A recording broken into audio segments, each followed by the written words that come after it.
Welcome in to the Wolf Financial booth here at Karate Combat. Excited for a night of action. Happy Halloween to those celebrating. Who's ready to get going here in the booth? I'm Gav Blacksburg here with my co-host Shmuel Teichman, MMA Pickers, and we are ready to watch some great fights. Yeah, this is going to be a great evening of fights, so let's get ready to roll. All right, first fighter is coming into the pit right now.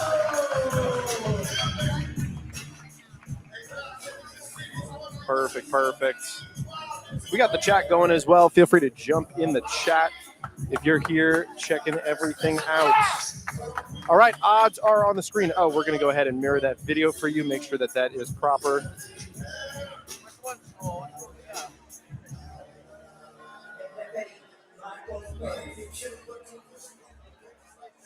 Perfect.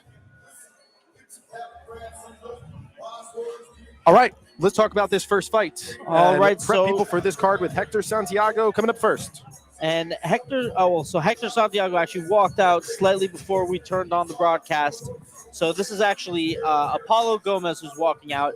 He trains out of Team Shudo Boxing, famous gym in Brazil where the late and great Charles Oliveira trains, who just got a great win in the UFC against Mateus Gamrot. And in the blue corner, we have Hector Santiago, good young fighter, also trains out of Brazil. He's 4-0, and he's really known for his knockout power. Both men are making their Karate Combat debuts tonight, so this should be fireworks in the pit. Let's see who can utilize this very unique rule set and structure to their advantage. All right, fighters getting ready to enter the pit. All right, showtime.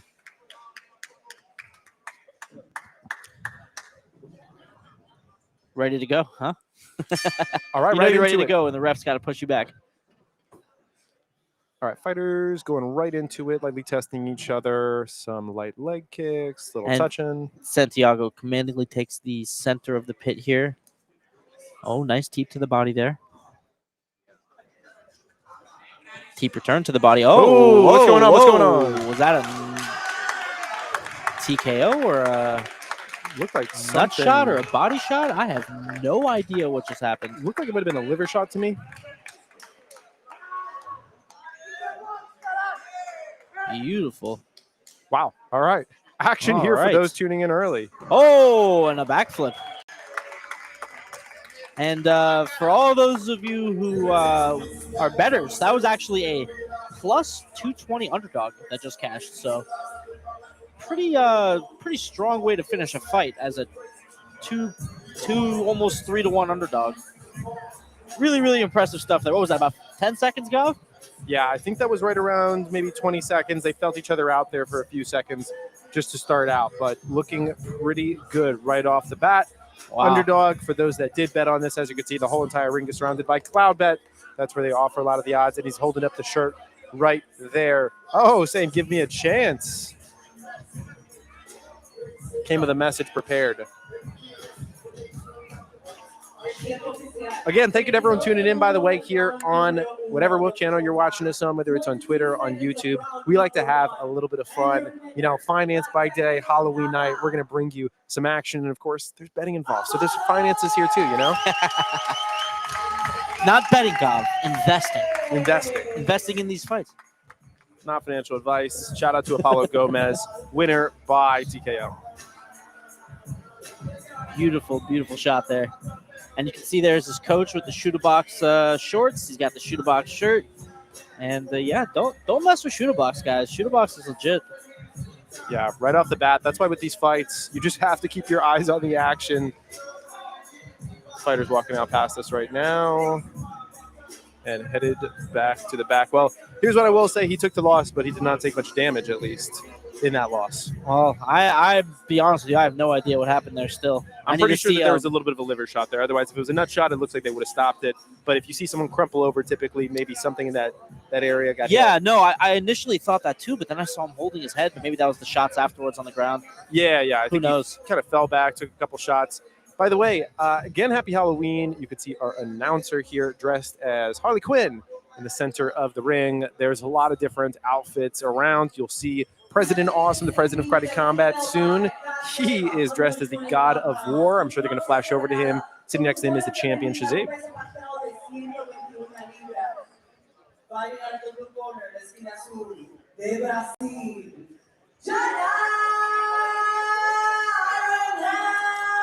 And looks like we're jumping right into the next fight, keeping things moving here. Nice flow. Gav, this is going to be one of your favorite fighters, Jade Durand. Jade Durand headed in for another win, let's hope. Oh, you know what? I'm wrong. Oh. Jade Durand's next. Oh, all right. I got the card backwards Coming here, up. folks. I do apologize for that.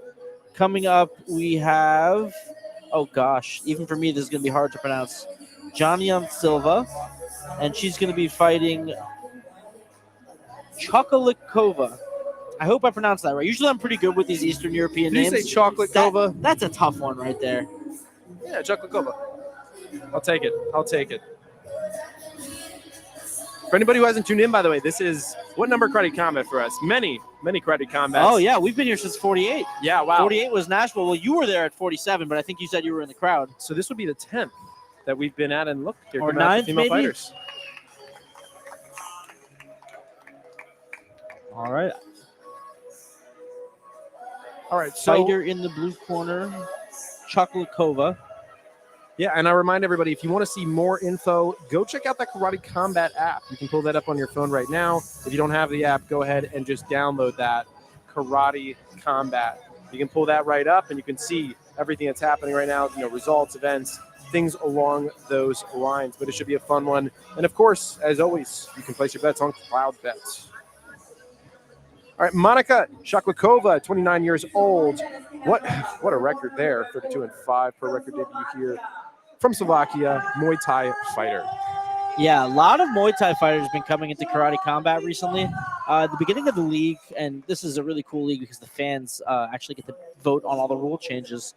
The leg kicks were only allowed above the knee line on the side of the thigh, which is more of a karate style of point fighting.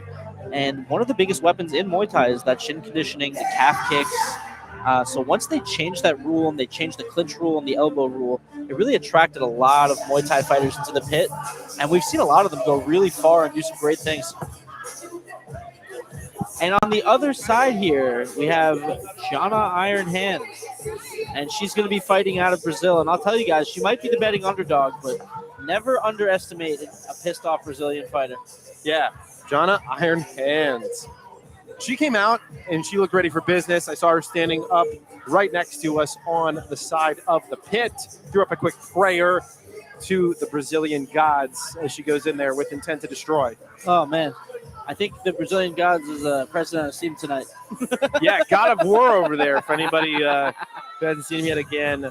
And his wife is Cleopatra. That's a nice touch.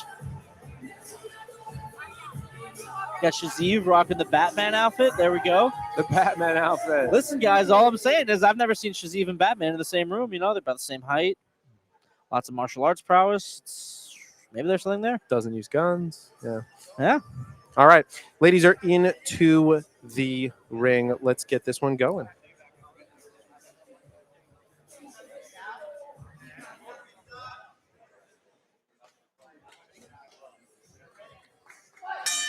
All right. And fighter starting. Take the center. Chochlikova throws out a little jab. You can call her Monica. You know what? I'm happy to not have to pronounce that name anymore. We go straight to the wrestling clinic here. She's still on her feet, so this is still good. She's throwing the ground and pound. Yeah, let's go over this real quick. For those who aren't familiar with Karate Combat, slight differences from UFC. You have a lot less grappling on the ground typically, unless the fighter's knees touch the ground. The ref will allow them to continue going. But once that fighter on top of their knees touch the ground, they are going to stand them back up. They're not just going to let them wrestle on the ground for a while. And of course, the difference here is that you can see the fighters are fighting inside of a pit versus a traditional octagon or a different type of ring. And I think that brings a ton of different challenges. You can see you're backed up on the pit right now. It's so difficult to get off that wall compared to a ring where you are standing straight up and you can press off of it. When you're lying backwards almost, it's incredibly difficult to generate momentum. Definitely, absolutely. And we've seen a lot of creative maneuvers on the side of the pit as well. Both defensively and offensively, which is another especially if you're making your debut in the pit, to be able to kind of prepare for the unexpected and the unpredictable. It's a whole another element that makes the pit very difficult to train for compared to a general octagon or cage. And a beautiful knee there by Monica from the blue corner. And we Very see here the nice. Brazilian is intent to box and throw big hands, and her head's low, and she's bobbing and weaving side to side. Almost looks like Mike Tyson. Ooh. Beautiful overhand rights there in succession, one after the other. Left hook, right, left hook. Oh, another left hook lands, another right hand. Oh, but she's throwing back. Oh, nice kick to the body there. She's holding on for it, maybe looking to make another wrestling exchange. Yeah, not a And lot of we have padding in these gloves either when they're taking Nope. those hits to the 4 face. ounces. Beautiful tie plum there from Monica. Oh, beautiful left hook from the Brazilian. And she's really hunting her down Tyson style. You can see just backing her up, moving in a straight line, head side to side, throwing big looping punches, big overhands, big hooks. Teddy Atlas will be proud. Yeah, two fighters who came here to actually fight, not just back away from each other, swinging and banging, as they say. Well, I can tell you one of these fighters is doing some backing away. But if I had punches like that coming at me, I think I'd be backing away too. Yes, but even so, she's continuing to fight. She's throwing. She got taken down early, got back up. Oh, beautiful shot there. Nice 1-2. And you can see what she lacks in power. She makes up for in precision. Hits her right on the chin there with that jab. Yeah, nice move with the knee as well. Nice shot. And it seems like the Brazilian's starting to lose a little bit of steam. Her volume's going down. Monica's starting to find the flow.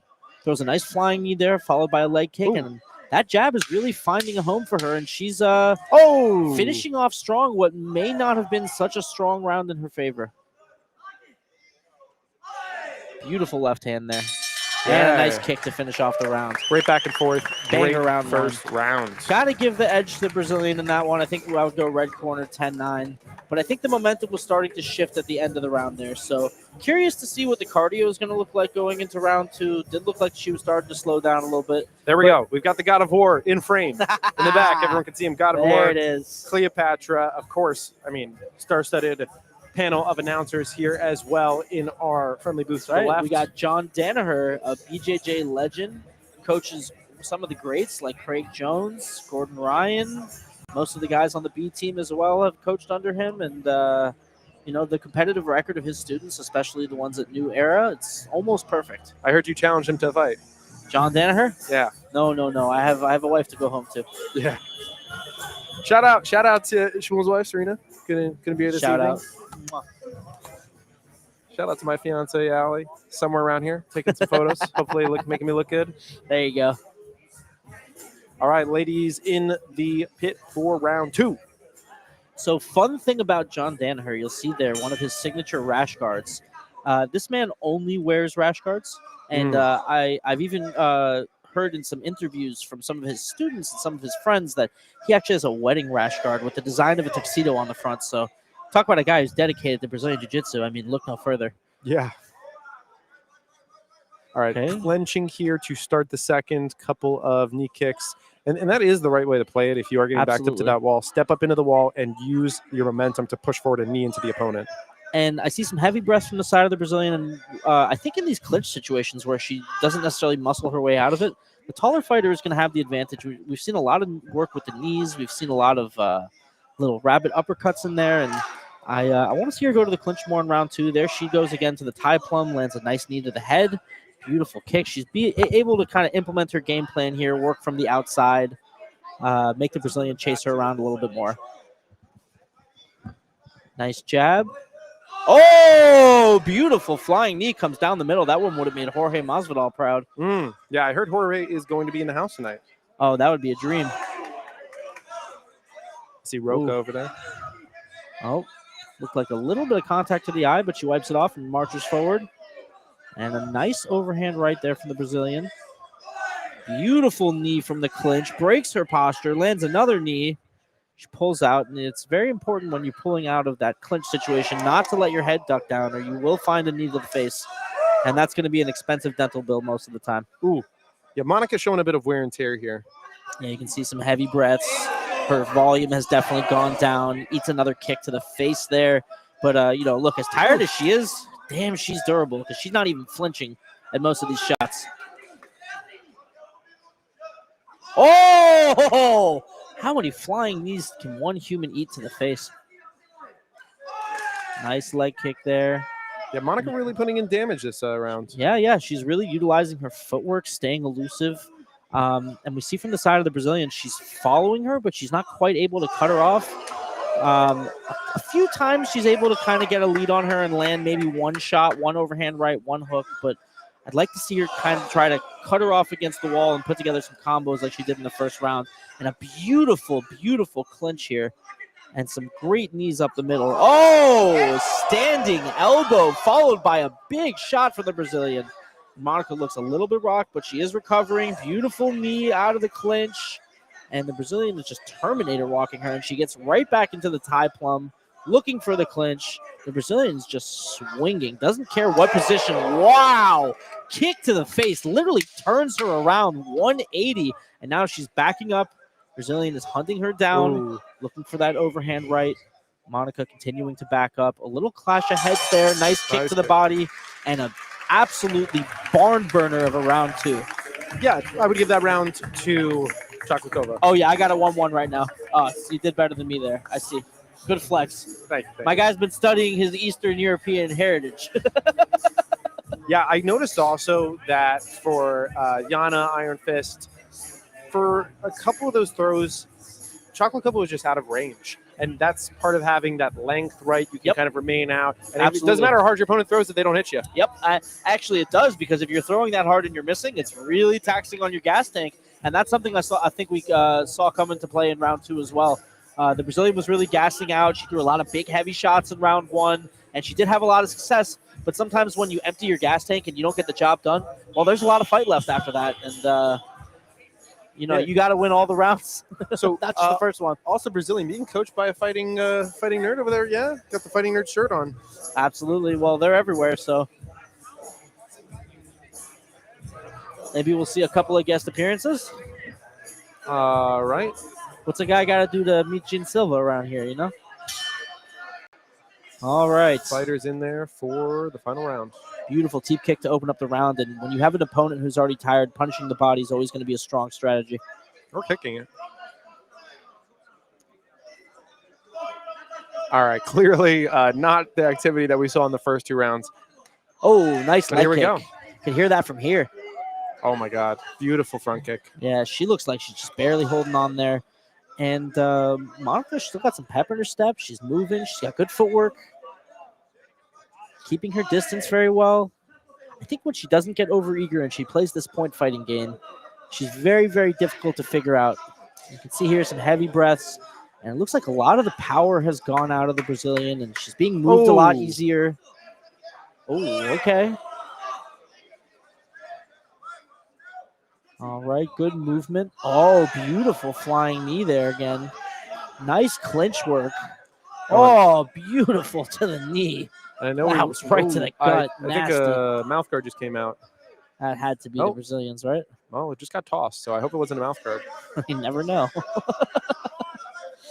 Oh, cracking leg kick right to the calf, and you can really see that that Muay Thai style of hers with all the tie plum, the leg kicks, the standing elbow in the corner over here. You can really see the Muay Thai background coming into play here. Yeah, absolutely. I right now, I mean, I think that the Brazilian has to do something if she wants to make up some ground in this fight and take this win, because if this goes another minute and 20 without something from her, I think she's going to lose this to decision. Yeah, no, this is definitely a round 3 for Monica. She's throwing all the volume this round. Swinging back fist. Definitely leading the dance right now. Oh, beautiful leg kick again. Those leg kicks are nasty. Those hurt. You can see really labored movement from the side of the Brazilian in the red corner. Oh, nice body kick again. And if you're tired, those suck. Those suck so much. Oh, to the side of the head, but to her credit, still, she's not flinching. Eating them for breakfast. Nice shot to the body, but gets a kick to the head for her troubles and another kick to the body. She's starting to look a little frustrated. I'd look a lot of things. I don't know if frustrated would be the top choice after that. So credit to her if all she is frustrated after all that beating. That's a good move right there. Getting pressed into the guard. wall. Yep. Clench. She's pulling guard. You can see here that's her closed guard. She's going to lock her legs behind the waist. 15 seconds. And not a lot of significant damage getting off here. She can go for the wrists as well or the back of the head to try to get chest-to-chest posture. Oh, the ref's going to break it up. Yeah, those shots aren't very significant when your posture is being broken. Fight's over at this point anyway. Yep.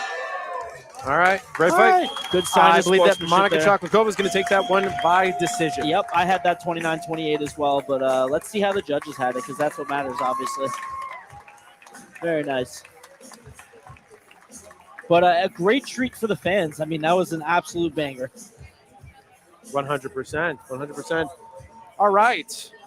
Believe that Jade's coming up next. Let me go ahead and check the card, folks. Yeah, if anybody hasn't tuned in before, these karate combat cards can be fluid. So, work with us. We'll keep you in the loop as we see the fighters literally walk out right to the left of us, about 5 feet to our left, and step into this pit. And so we will have it forced to you. All right, let me go ahead. They're calling for one more round. That is something that does happen sometimes in karate combat. If people believe that the fight is tied, they will go to one more decisive round, and it will be decided based on that last round.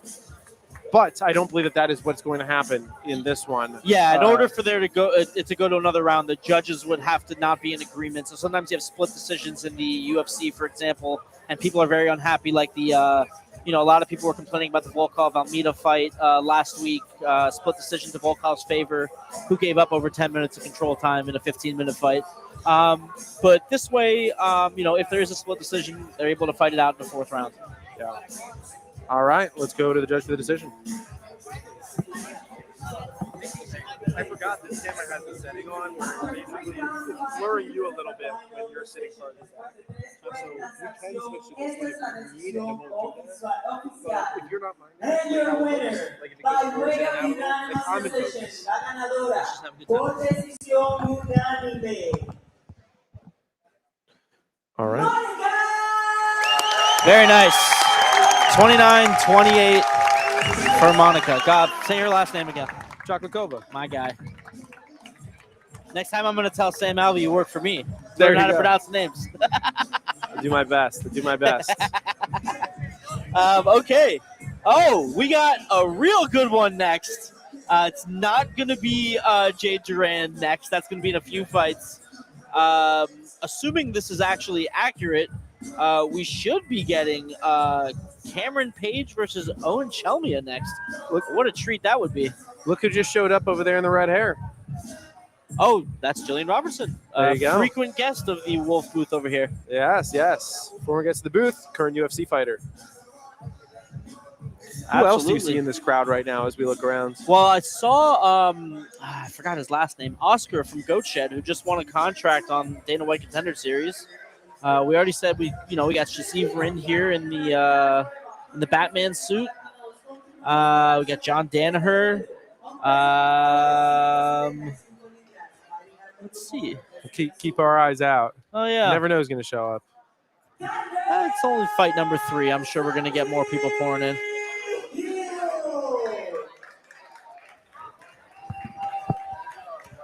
They're doing it all off one camera. All right. Yeah. You should take the Jillian interview this time, by the way. I've done it like 4 times already. What? You should do Jillian this time. I've done it like 4 times. Yeah, but you know where I'm at. Oh, okay. That's fine, too. All right. Here come the fighters. I don't think that this is the one that you thought it was. Nope. So I guess this is all out of order. I Yeah. guess the sheet I have is not in order, but just bear with me here, guys. Like I told y'all, fluid fights here at Karate Combat. Well, this could be Cameron. No, this might be the one. I think it's Tyler. Or I don't even know who. Tyler Hill. yeah, Yep. that's the one you. So we were talking a little bit about Tyler Hill before we got started here. Relatively unknown. Oh, that's right. He's going to be fighting Ismagulov. Yes. Ah, okay. This is going to be a treat, guys. We got Tyler Hill here. His pro record is 15-11. This is going to be his karate combat debut. He has a lot of experience on the regional MMA scene in North America. We'll see how he can adapt to the pit. His opponent is going to be longtime Let's go. UFC great Damir Ismagulov. And a year and a half ago, maybe a little bit less, this guy was top 15 in the UFC on a 20-plus fight win streak. Hey, there we are. Look at that. Hey, look at that. Hey, everybody. See us in the bottom corner with Ismagulov getting ready to roll in. You were talking about a 20-win streak. He was on a 20-plus win streak. All wins in the UFC, undefeated. He had a very, very tough fight with Grant Hill, who's basically our American Khabib. 17-1 in his career. Absolute monster on the mats. And he lost a tough split decision, but that's the closest anyone's come to beating Hill other than the one guy who knocked him out. So we'll see how he does here in KC. He's got really, really good boxing. He's got great kickboxing and Muay Thai as well. He hails from Kazakhstan. He has a karate background from when he was a kid, but obviously the last few years been training primarily MMA. And guys, he's also the biggest favorite on the card at a minus 2,000. And I'm telling you, do not miss this fight. Do not scroll through your phone on this fight. Damir Ismagulov is a renowned top-of-the-world fighter, and we are in for a show here one way or another. Yeah, absolutely. And by the way, thank you to the 3,500 people who have already tuned in tonight to these fights. Feel free to share out the stream wherever you're watching, and let's get ready for a good one. You said minus 3,000? 2,000, I think he closed at. He opened at minus 1,200. Good Lord. All these betting lines that I'm quoting, by the way, are from betonline.ag. So if you need a reference them, but I think their lines have already closed for Karate Combat. Yep. All right, Damir, nice boxing there. We can see he's got a great 1-2. He's got really good head movements, very slick with his boxing. I will say that Hill looks a little bit bigger than Ismagulov in there. Does look a bit bigger. All right. Oh, nice hook from Ismagulov there, lead hook. Yeah, you can see he's got good spatial awareness. Oh! There's that 1-2. Cracks him 2 to the body, and then Good a 1-2-3 Lord. to the head. Oh, wow. That was nasty. All right. He's not giving him any space, keeping the pressure on him, pinning him against the wall. Ooh. Beautiful elbow to the side of the head. Ooh. Another vicious elbow, and that will probably be a posture break. Yeah. Maybe a little bit early, but he did have him clinch chest to chest. All right. Nice jab there from Hill. Nice spinning kick, narrowly misses from Ismagulov. You can see a shiner right there on the right side of Hill's face. A little bit of blood coming out of the eye. He's And gonna now get a one on the left other hook. side. Beautiful duck under. Man, he's getting pieced. Oh, narrowly misses again with the spinning back kick. Oh, very, very nice hook. Good ground and pound here from the side of Ismagulov. And it looks like he's still postured up. No knees on the ground, so this is all legal. That was a shot, and huge this shots is to over. the left side of the head. TKO for Damir Ismagulov. Yeah, Hill looking at the ref like he didn't, like he had a choice. No, yeah, that's done. That's done. Well, you told the audience not to look away. You were correct. That's a TKO in round 1 in sub 2 minutes. But, hey, props to Hill. I mean, to take on an opponent like Damir Ismagulov, you got to respect that guy. I mean, that is a tough son of a bitch right there. Tough guy. Where's that flag from? He's the Kazakhstan. Kazakhstan. We got a couple Kazakhstan guys. Oh, in here yeah. tonight. Yeah. The Shakhmat Rakhmanov clones. There you go. So Damir Ismagulov making his much-awaited debut with Karate Combat after signing a few weeks ago, and he'll pick up a first-round TKO victory here. All right, congrats to everybody who put down $2,000 to make $100. Yeah, right. Congrats, folks. By technical knockout, el ganador por nocaut técnico.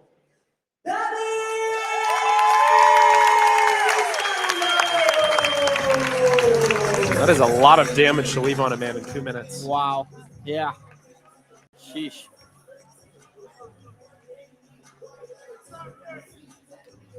Listen, there's a lot of the words of Darren Till. Don't you dare call our sport a sport. This is real life in here. You know, you lose this. It's not like losing a basketball game. There's real life consequences.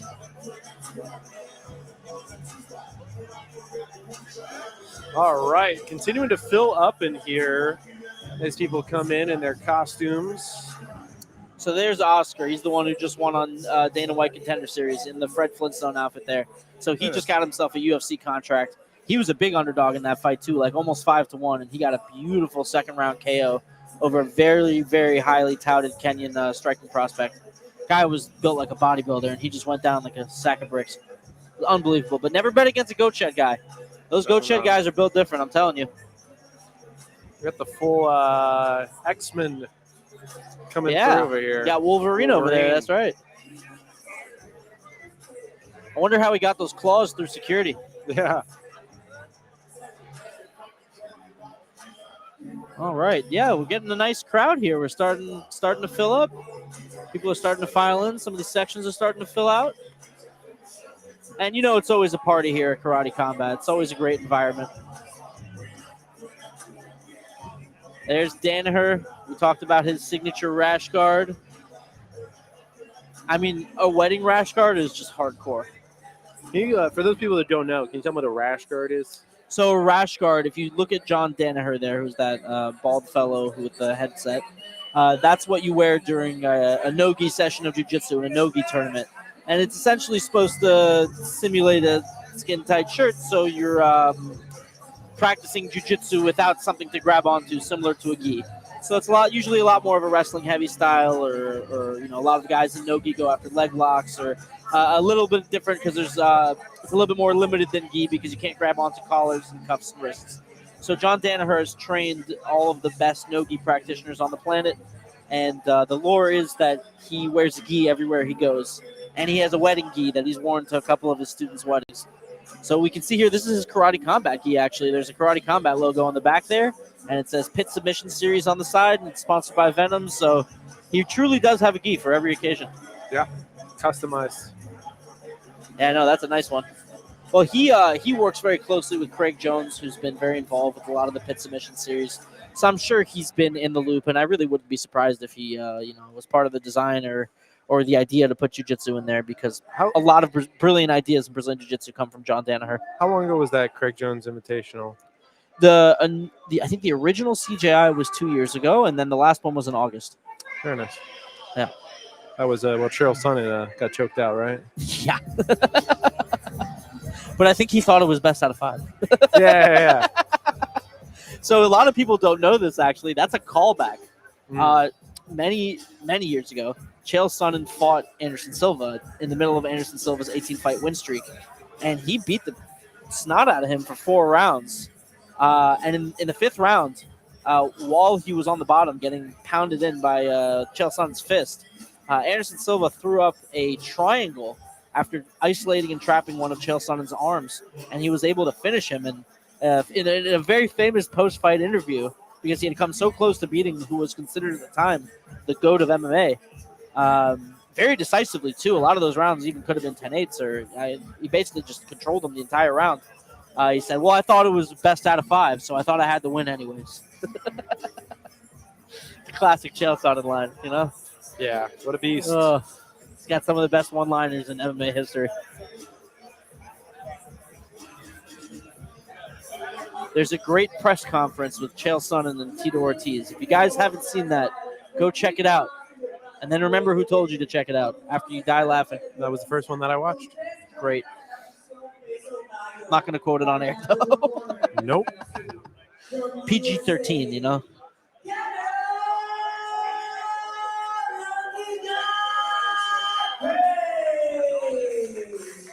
All right, next fighter's walking out here.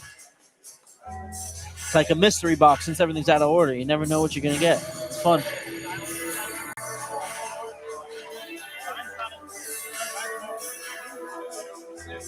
Lil Ninja. I like it.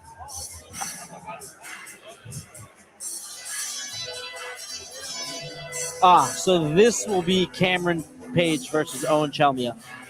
All right, good luck to Cameron Paige. So those of you who have been watching us since the beginning, if you remember way back, KC48, when we were interviewing Cyborg, Eoghan Chelmiah actually fought on that card, got a knockout in under a minute, and then proposed to his longtime girlfriend in the corner. So we're going to get some more Owen Chelmiah action.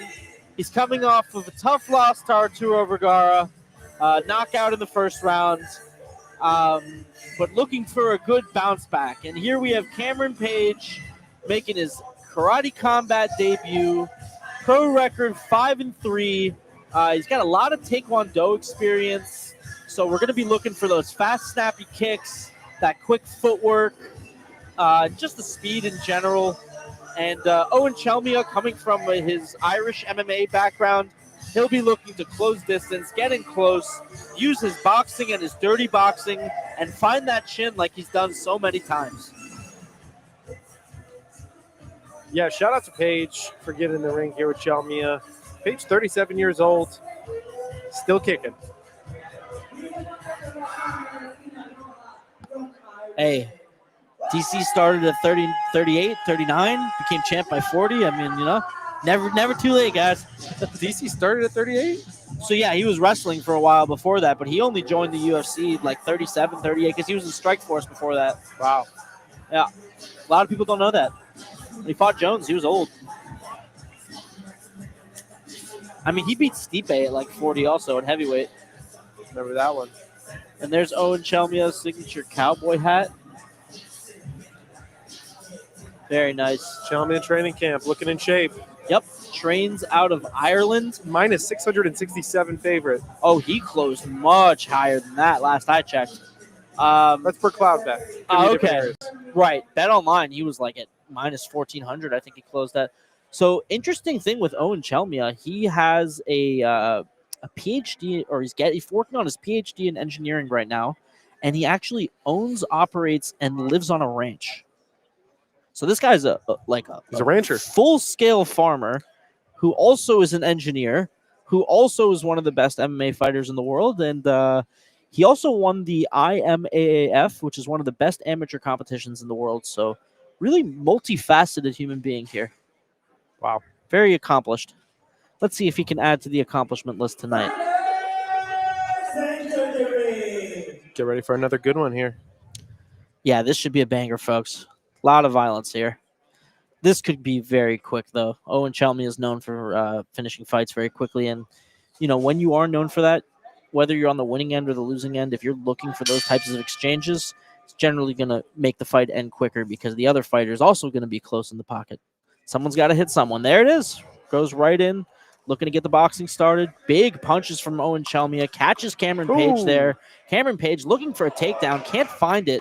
Chelmiah, beautiful shots to the body there in the wrong end of a clinch. But he's able to press forward. Yeah, Paige hanging onto that clinch. Now they're in a 50-50 collar tie. Chelmiah didn't look like he liked that shot to the body. Looking for a triangle here. Very interesting way to clinch up there. He puts the triangle grip to the back of Cameron Page's neck and forces his head to stay down. See there, nice taekwondo kick, nice side kick. Oh! Clocks him with the left hook while lunging forward. Well, knocks him down. That was his chest. He just barreled into him. He hit him in the chest right here, knocked him down. He's looking for that head, that's for sure. Beautiful ground and pound up against the wall here. I guess we should call it pit and pound. Pit and pound. Pit and pound.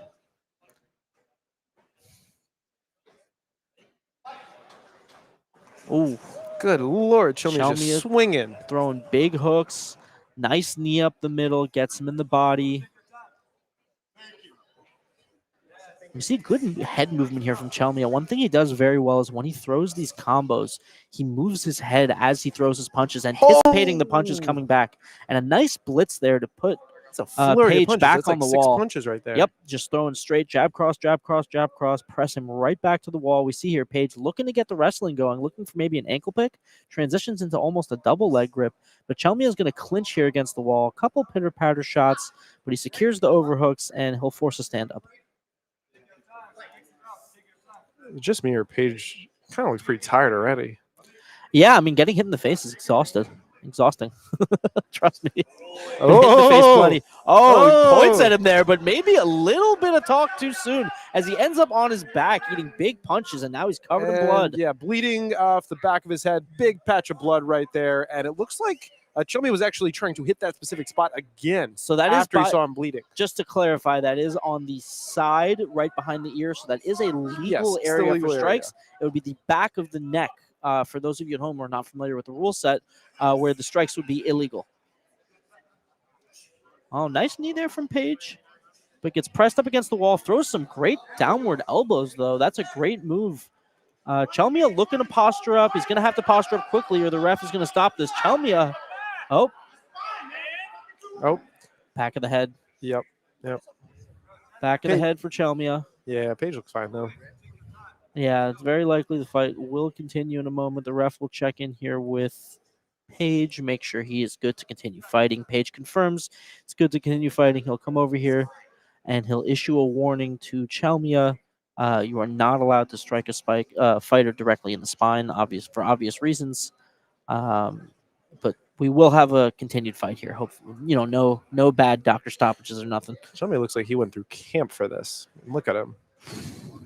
Yeah, okay, that should just be the farm work. Who knows? Oh, that was a nice little kick right there. All right. Yeah, we'll Taekwondo, guys. Oh, beautiful ground Right and pound there. Pit Oh, pound. look at that. Just spot of blood on the side of the pit wall there. Mm. Beautiful ground and pound. Yeah, that's going to hurt tomorrow. Yep. That's going to hurt when he goes to the shower tonight. Yep, and I think Paige just became a new sponsor for Karate Combat. Yeah. That's his mark on the wall. Jesus. Donated some DNA. So yeah, it's gotta give that one to Chelmiah. Maybe even a 10-8. That was a lot of damage. That was The felt like ref a long is round. talking to the commission about the 12-6 elbow. I don't know if he's gonna take a point. taking a point. It usually is done at the time. I don't of the think foul. he took a point. I think he was just Maybe he warned the commission. I think he was explaining to them why he didn't take a point. Could be. Because he was demonstrating, I think, what he would have taken a point for. Right. I'm actually not sure if I guess the 12-6s are probably legal now in Karate Combat, but they don't follow the universal rule set of MMA, so I'm not quite sure what the ruling would be on a 12-6 for Karate Combat. Ooh, nice leg kick there from Chelmiah on a nice blitz. Jab, cross. And you can see here he goes right to the wrestling. He's riding the hip there. Just body shots. Throwing the left hand, followed by the right hand now on the Gotta other defend. side. Barely misses on the spinning elbow. Caught the face. Oof. And he just goes down like a bag of... Yeah, I think this Bag of one rocks. is getting close to getting called. Yeah, this is going to be a tough comeback for Paige. But listen, at the end of the day, it only takes one shot to end a fight. So there's always a fighter's chance until until the ref calls it off. That's why they call it that. He's ragdolling him. That is a lot of blood.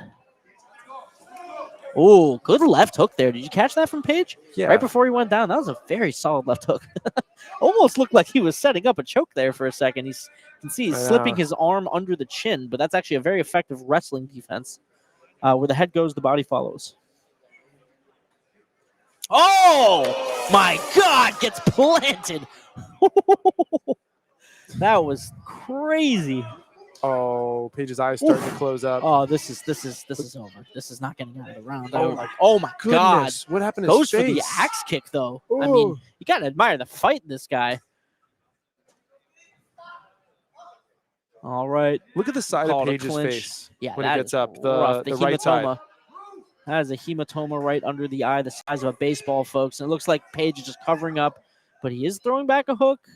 He is clinching there, and because it went to the ground, it'll be a stand-up. Chelmiah trying to keep his posture there to be able to rain down some more ground and pound. Chelmiah just keeps coming at him. He just walks him down every time. There's no more respect from the power coming back his way.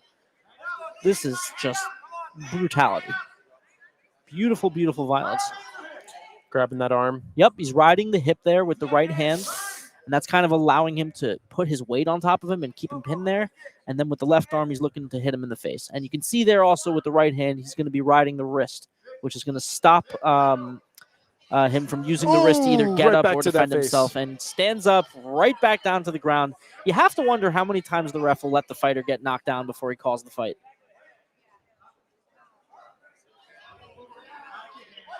Oh my God. This is just a beating. I mean, this is a He looks like one-sided. he just came back from a war. Hey, nice shot there, though. Nice shot there from Paige. He's still fighting, still finding a big shot here or there. And if one of those lands right, things could turn around technically. Not with this amount of power. I don't know. Yeah, no, listen, I ain't betting against Owen Chelmiah. I'm telling you. Oh, that is a knee to the head on a downed opponent. That is going to be. Oh my God! Look at how much of his blood rubbed off on him. Holy cow! Chelmiah looks like he's in a Halloween Michael Myers outfit. Oh, he's got blood streaming down his face as well. That's going to be 1 point from Chelmiah. I really don't think that's going to make a difference in the grand scheme of the fight. Let's just hope that the fighter's fit to continue. Yeah, so Chelmiah has a giant split right up above his right eye, about 1.5 inch long cut in his forehead. So he's taking damage here too. Yeah, I mean, listen, it only takes one of those little elbows to get through. I didn't think it was his blood at first. I thought he had taken, from being on the back, taking that blood rubbed off his face, but he's got blood running down his face right now. You know what? I'll bet you there's a good chance he doesn't even notice. Until it goes in his eyes. Oh, my God. So that's going to be 1 point deducted from Chelmiah. You have to think with several knockdowns in the round, it would be either a 10-9 or I'd scored a 10-8 with that many knockdowns in a round, but at the very least, this would be a tie of a round, which would still leave Chelmiah up round 1. Unless something pretty crazy happens in the last 10 seconds here. Ooh. There's a nice sprawl there from Chelmiah. Oh, hits him right in the hematoma. And the bell goes. That is a big, big, big hematoma. I do wonder if the doctor will look at his eye, and we might end up with a doctor stoppage here, but hopefully we'll be able to continue.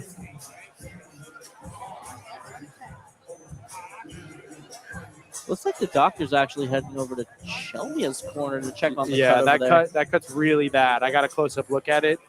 It's awful. They're going to try to, cut man and go over that and get him in there for one more round, but it's a really bad cut. Looks like the doctor's going to take a look at both of them. I think they're going to let Paige get in there for one more. He's exhausted. He's taking a beating. But looks like they're going to allow Chelmiah as well. Okay.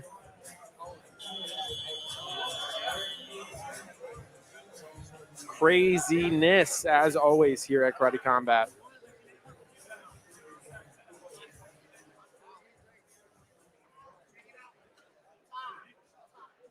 All right, time just got called.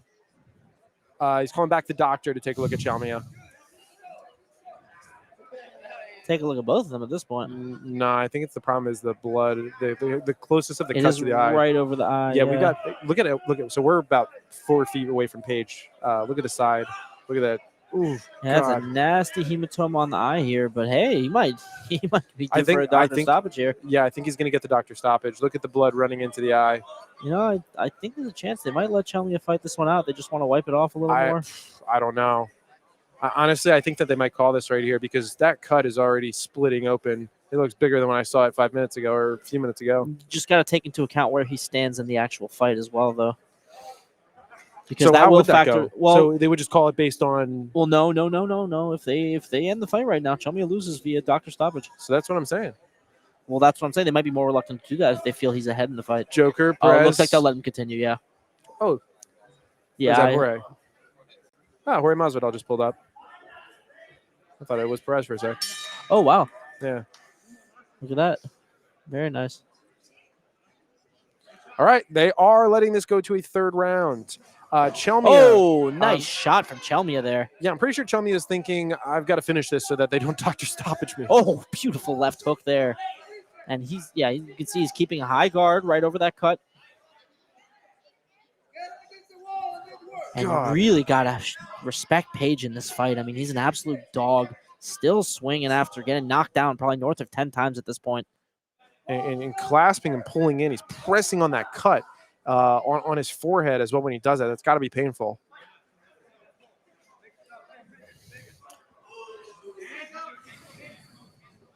Looks more like the God of War than him right now. Right?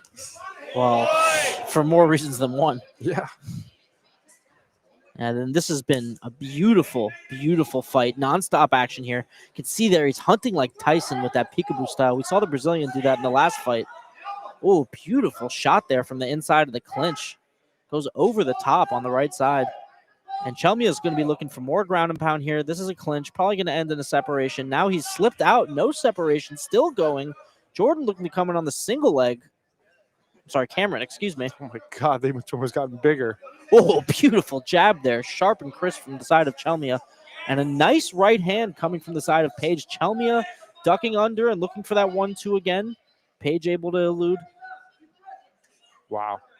Oh, nice boxing combos again. Chelmiah looking to push him against the wall. He will have a bit more leeway to work on the wall, but that is a full clinch, so it likely will be pulled apart. That blood mark is still so crazy. Nuts. And we saw it come from that punt. And there's another one on the right side. Yeah. Oh, wow. Big shot there to the body, followed by a nice shot to the head from Chelmiah. Chelmiah looking for the outside trip, but instead goes to the clinch. And from the losing position in the clinch, still finds that knee. Posts with his head against the floor. Very interesting technique to stop the takedown there. But if it works, it works. See, he shakes it off a little bit there. All right. Chelmiah now or just never. forehead 45 to the seconds. floor. All right. Fighters. Beautiful shot there. Nice shot from Paige, but Chelmiah comes back with the 1-2 and the hook. Oh, Chelmiah with the right hand. Chelmiah with the knee to the head. Chelmiah with the clinch. Chelmiah to the back. Knees to the back of the hamstring. Ooh, nice back elbows there, though, from Paige. These guys are fighting till the last breath. Chelmiah finds the back. Oh, throwing those punches. Oh. And that's going to be a clinch break. Although those knees, they're a lot more damaging than they look. I'll tell you that much. This fight's wrapping up here. Oh, big shots to the body. We can hear them from over here in the booth. A couple nice elbows by Paige. Those were some big shots to the ribs. Respectable. Respect to both. I have that 29-27 Owen Chelmiah personally. Masvidal's over there.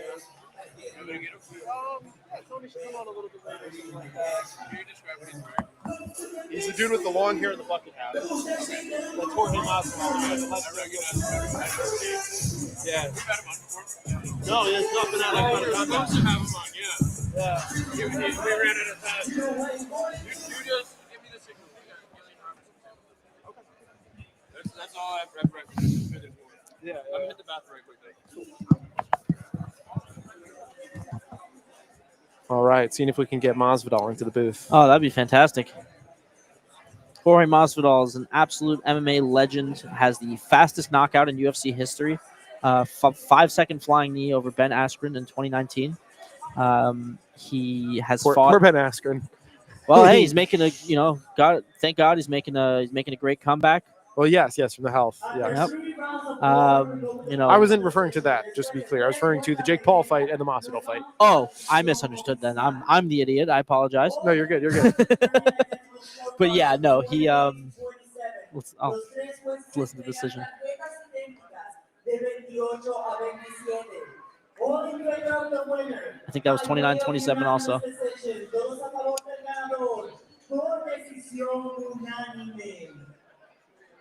Owen Chelmiah. So it's a rare treat to get a 15-minute performance from Owen Chelmiah, thanks to the toughness and grit of Paige. I'm sorry? I think it's 9 minutes, isn't it? I think there were 3. 9 minutes. That's true. Oh, so used to 5-minute rounds. Yes, 9 minutes of Owen Chelmiah. That's a real treat. Don't get that too often. Usually we get like 60 seconds. So what Tops. now? Does he get married up there? Is that? I think he goes get stitches. Got to fight for a belt first for that. Yeah. I think it's time for stitches, to be honest. Yeah. No, he's just gonna wear his cowboy hat a little lower.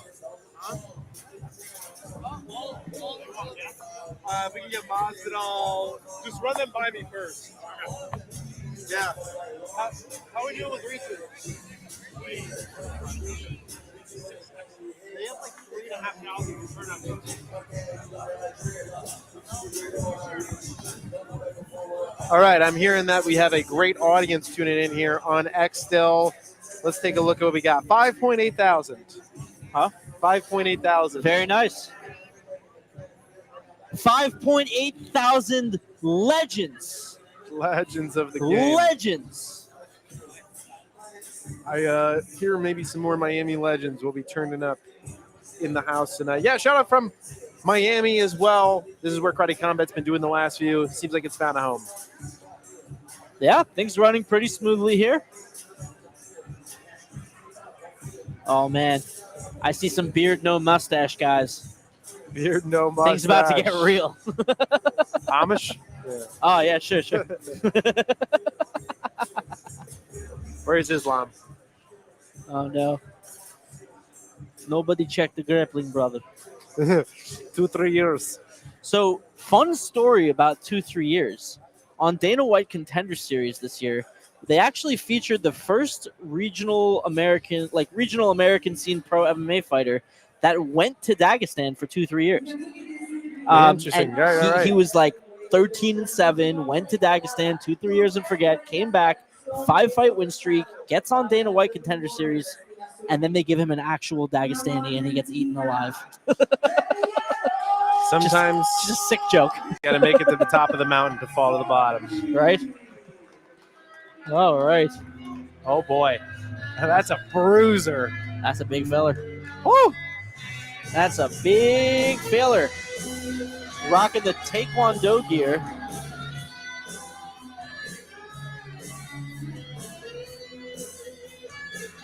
All right. Emilio Sordi. So this The is underdog. This is going to be a heavyweight fight. He's fighting Zach Pauga. Ooh. Oh, that's your boy, Gav. The boy, Zach Pauga. So go ahead. You guys For those that tuned into our last Karate Combat, we had a heavyweight tournament as a treat on Friday night. And, of course, it was the field versus the man, the myth, the legend, Robelis D'Espana. And who but Zach Pauga to make it through multiple rounds to fight Robelis and last in the ring with him. Did not get the win against Robelis, but wow, did he take a beating and give one back. I think Pauga's strategy might have been, hey, my face is made out of metal anyways. Let me see if I can break this guy's hands. Yeah, he just kept him taking hits. But And moving forward, like, just unbelievable. I'm what a excited tough to human see him being. fight again. Last time I saw him, he was in our booth and recovering, one might say. Yeah, I mean, he's like Wolverine. He came in our booth the next day. Like, he had a black eye, but other than that, looked like he had a hard sparring session. God, imagine being in the ring with Robelis. Yeah, the guy who finished his first 5 MMA fights in about a minute. Let me get the dap up from Pauga real quick. Let's go, Zach. My guy. My guy. Let's go. Dap him up, dap him up. They say it's good luck. So interesting. We're talking about Jorge Masvidal here. I know a number of these fighters have also fought in Gamebred FC, which is an MMA promotion. Are we off air? I don't know if we're off. I'll keep talking. Fought for Gamebred FC in Bare Knuckle MMA, which is pretty cool stuff. Bare Knuckle MMA. Another interesting kind of, unique martial arts tournament there. We're good. We're back up. Sorry, everybody. My computer it closed for a second because it hadn't been touching like a little bit. But we are good. We're still rolling. All right, perfect. 6,000 tuned in. Oh, very nice. 6,000 legends. All right. Pauga in the ring. Let's go. Let's go. Man, these are some big boys.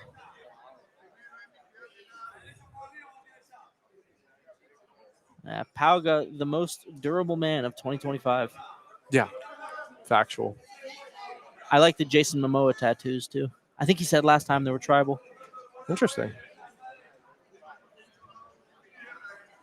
Ooh. It's Argentinian kickboxer, though. You can see he's got pretty good boxing, but Pauga's just going to be going in there, swinging those hammers. He's not worried about slick fighting. He's worried about finding that punch, and this guy actually stumbles Pauga. But Pauga recovers nicely here. Nice elbow guard there. Oh! Huge hits to that. It's out. It's over.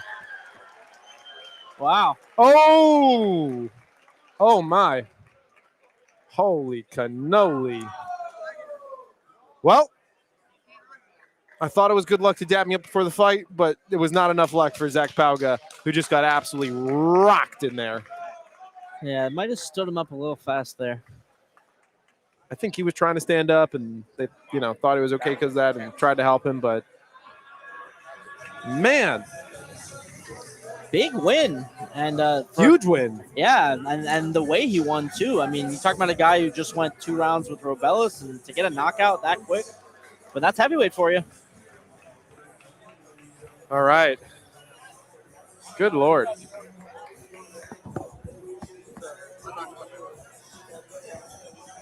Yeah, we can see the replay here. We actually got a replay on screen for y'all, although the ref stepped right in front of the camera. Well, he went down, as you can see. My God. Oh, just landing the ground and pound. Once he was down, he made no mistake that he was there for business. And that's good business there. That's some good business. All right. I think they got to sit Pauga down. Yeah. Okay. All right. Oh, looks like he's just catching his breath now. Seems to be a little bit steadier on his feet.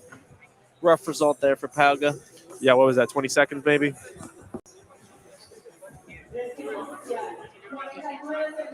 Yeah, man. Hope everybody who's watching caught that one. That was crazy. I'm glad we got the camera back up in time.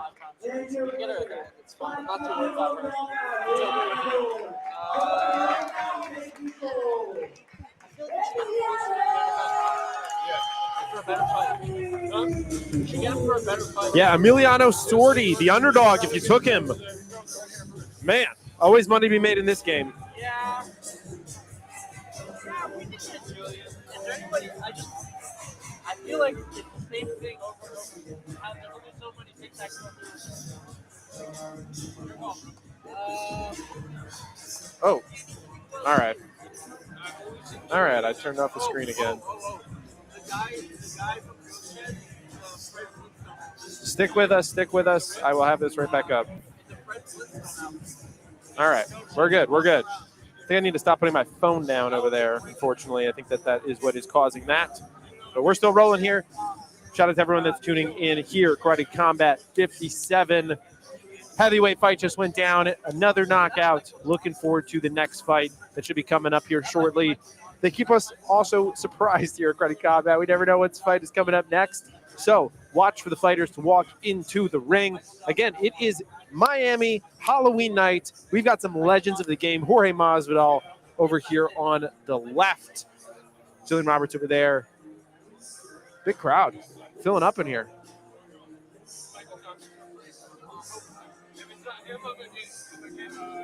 All right, all right. All the cameras out.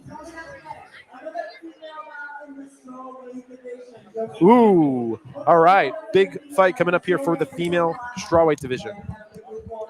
I think this one is going to be Jairen. Ah, beautiful.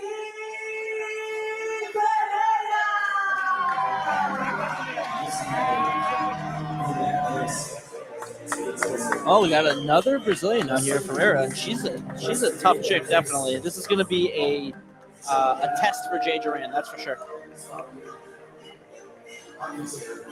Great walkout song, also.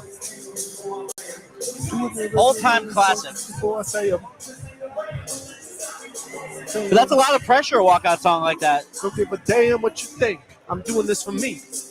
All right. Lily Ferreira, age 27, Karate Combat debut against an undefeated Karate Combat artist in Jairen. She has 9-2 pro record from Brazil. A kickboxer fighting out of the strawweight division with 62-inch arms and 35-inch legs. Let's get ready for another great fight. The last woman's fight was spectacular. Lots of action, lots of blood. Let's get ready for another. Let's get her. If you She play looks it, so familiar, the corner. I she's feel like that's a not UFC afraid. fighter. I can't put my finger on it, though. Yeah, if you walk out to this song, you better get in there and fight. For real. Better not see no point fighting. Interesting. I don't know. I mean, listen, Brazilian picking them to walk out to. The only French fighter you should ever bet on, except maybe Eoghan. Jairen. Here she comes. That's a good walkout song too. Lil Women Wayne, here baby. Bringing. Oh yeah, we got Eminem versus Lil Wayne. There you go. Oh, that's like some hard style, actually. I would have dapped her up, but that did not work for Pauga, so I didn't. Oh no, I'm fucked. You're fucked.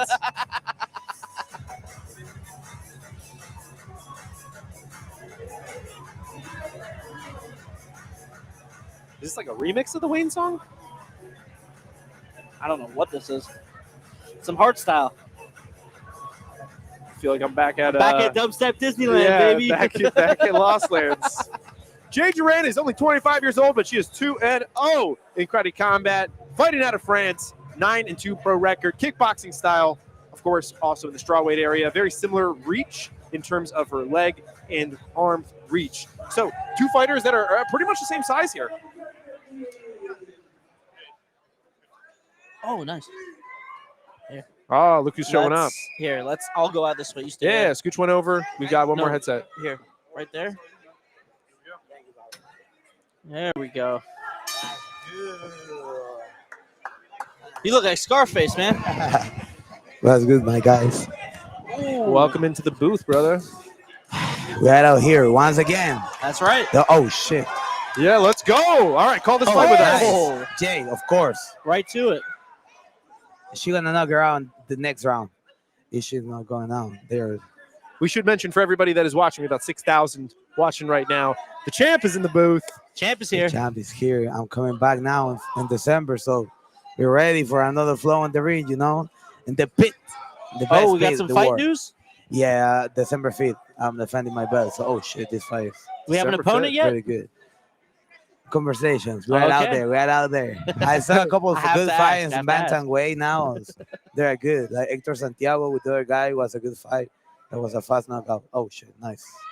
Yeah, 11-2 out of Shudo boxing. That's no joke. Yeah, no, hell no. Don't mess with Shudo Did boxing. you catch that heavyweight fight with Pauga? No, I was driving out here. Who was? Pauga got knocked out in like 20 Oh, seconds. Damn. Fast. Yeah. Come This guy on, went Jay. 2 rounds with Robellis. All right, Yeah, Jade. It's a hell of a way to Let's go go, out. Jay. Ooh. Beautiful She's flurry doing there a from good- Jairen. Nice. Nice. She's doing a very good job, like with the combos. She's such a good volume striker. Yeah, volume. She never gets tired either. No, she Much she like got a good yourself. cardio. I appreciate it. Let's go, Jay. Use more of your jabs. Nice. Nice. Very nice 1-2 there down the Nice. middle from Jade. Ooh, Nice. she got good head movement too. Ooh. Nice. There you go. Violent. And nothing less should be expected from the previous Bellator kickboxing champion. Yeah. She should go for the title after this one. I'm Now I'm pretty surprised sure, that hasn't happened right? yet. Probably just got to get a finish here, you know? Yeah. Gonna see an early finish in this fight. I'm excited for Elias Kamsi too. Oh yeah, That's versus going to- Weathersby. That's gonna be a great Yeah, fight. that's gonna be a good fight. Ooh, let's go, Jay. Nice. Wow. So what do you think of Uriah Hall getting in the pit? Oof. You know what? He had a hard fight though. They give him a good opponent like Marco. He's Oh, yeah. savage. So I want to see how that goes because He's really Uriah- a savage. yeah, for real. Uriah he hasn't been fighting in a long time. So let's see how that goes. Who'd you put your money on? Oh shit, that's the hard one. You know, Uriah is a 2-1 favorite. You put your money Yeah. on Marcus, you double. Yeah, fuck. It is a hard one. Because I like Uriah, you know. But I will say this time I go with Marco.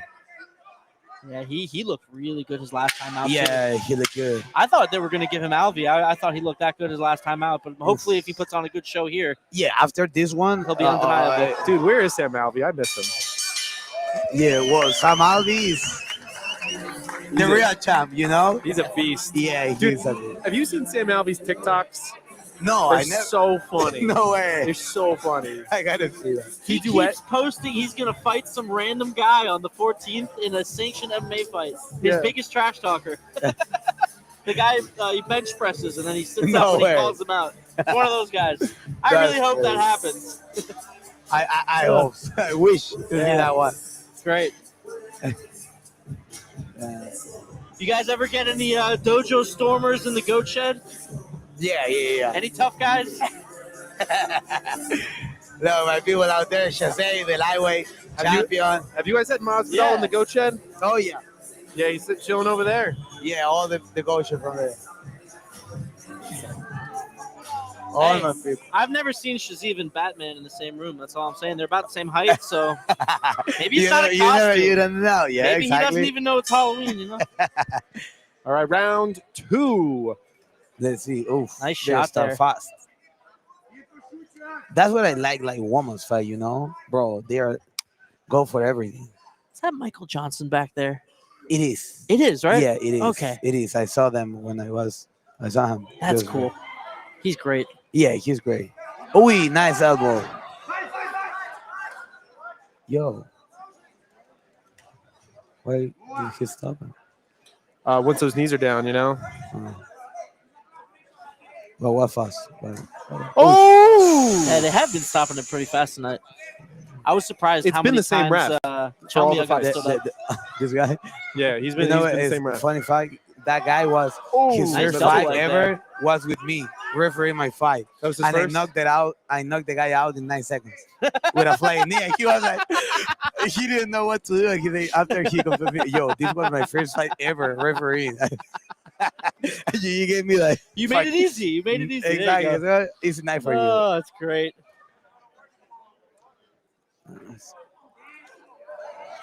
I see Jay like taking out the pit, taking over the pit and putting the pressure, and I like it. I like Yeah, it. definitely controlling the center. Yeah. Good ring generalmanship. That always looks good for the judges. Oof. You Right can there, see it should put She more got pressure. a nice shiner there on the right side of her face. Jade's got touched up a little bit too. There you go. Push her. Good head kick That's there. what the fighters need to do. They need to push the opponent against the pit. They don't use that. Especially because she's a little bit more experienced in the Yeah, exactly. So some knee picks, some push him to the ground and control him. Shazay is super good doing that too. and he's huge. Yeah, he's huge. I still don't know how that guy makes lightweight. Either. Every time I try to diet, I tell myself, if you can make lightweight, you can lose 10 pounds. Exactly. In one day. The last time I think like Shazay lost like 15 pounds in one day. Sheesh. Yeah, that's crazy. Now, speaking of cuts, big cuts. I don't know if you remember the first time Masvidal fought Usman. I believe he lost. What was it, 24, 25 pounds in You're 2 right. days? You're right. Unbelievable. Because So it was a short notice fight. yeah, that's a weight cut Nice. right there. Good one. Oh, keep nice going. one, Keep going with the too. pressure. Nice. Keep going, Jay. Ooh. Every time she throws that 1-2, that 2 seems to find home. Shit, yeah. Little clash of heads there before the Oh, clinch. I Jay read ends this up there. on the wall over here. But she's clinching pretty well. They Yeah. should stand that up pretty soon. Yeah, especially once you wrap the leg around. Good work. Defensive work. It really makes guard a lot more Keep useful. putting pressure, Jay. Keep going forward. Nice teep kick there. Very good round. I think she got two rounds, right? That was a close one. Yeah, that was a close one, but she's Hard- going forward. I want to say yes, but you never know what the judges are That's thinking. true. That's true. Yeah. That's true. But yeah, I do think she put out a bit more volume there. It looked like she had the generalmanship, the forward pressure. Yeah. So I see what you're saying. What do you think? I'm leaning towards Jay, but I think it was actually pretty close. Closer than I thought it was going to be for the first rounds. Yeah. First for let's She say got first taken for down a Jay couple and the of second times. one, yeah. I think it's pretty split. 1-on-1. It's either One-on-one. 2-0 or 1-1. Yeah. That's for sure. So in one way or another, there's an advantage to Jairen right now. I do think if you're in the blue corner, you probably should be coming out here looking for the finish. Yeah, 100%. Oh, that's a hell of a hematoma under her right eye. Let's Look at go. that. She got a But- shiner there. Yo, they look amazing. They're round and they look like nothing happened here. Oh, look at that. Oh shit. That's the size of my fist. Yeah, that's but cardio wise. Oh, yeah, no, for sure. They're Cardio-wise. still bouncing and moving. Yeah, a lot of energy still. Love that. Ooh, nice. Big, Elbows. heavy hands. Elbows, Jay. Beautiful there. Counter from Jairen. She's so good with that point fighting style. She just dances Oh, around. beautiful She's so hard front to kick. catch.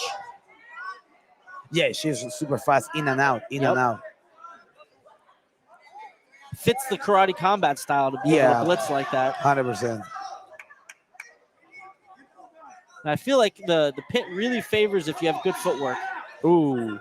Not, 100% agree. It's really, I don't know if there's anyone in the division with better footwork than Jairen. No, she's good for the weight class. And I'm saying like she's ready for the title. She just needs like She keeps ending up on the bottom of these Yeah. exchanges, though. But Pete- listen, every time she ends up down there, she finds that clinch. She really hasn't taken very much ground and pound at all. I would like to see her go back to that forward pressure here. Yeah, she got to start to go in again and put the pressure against the pit.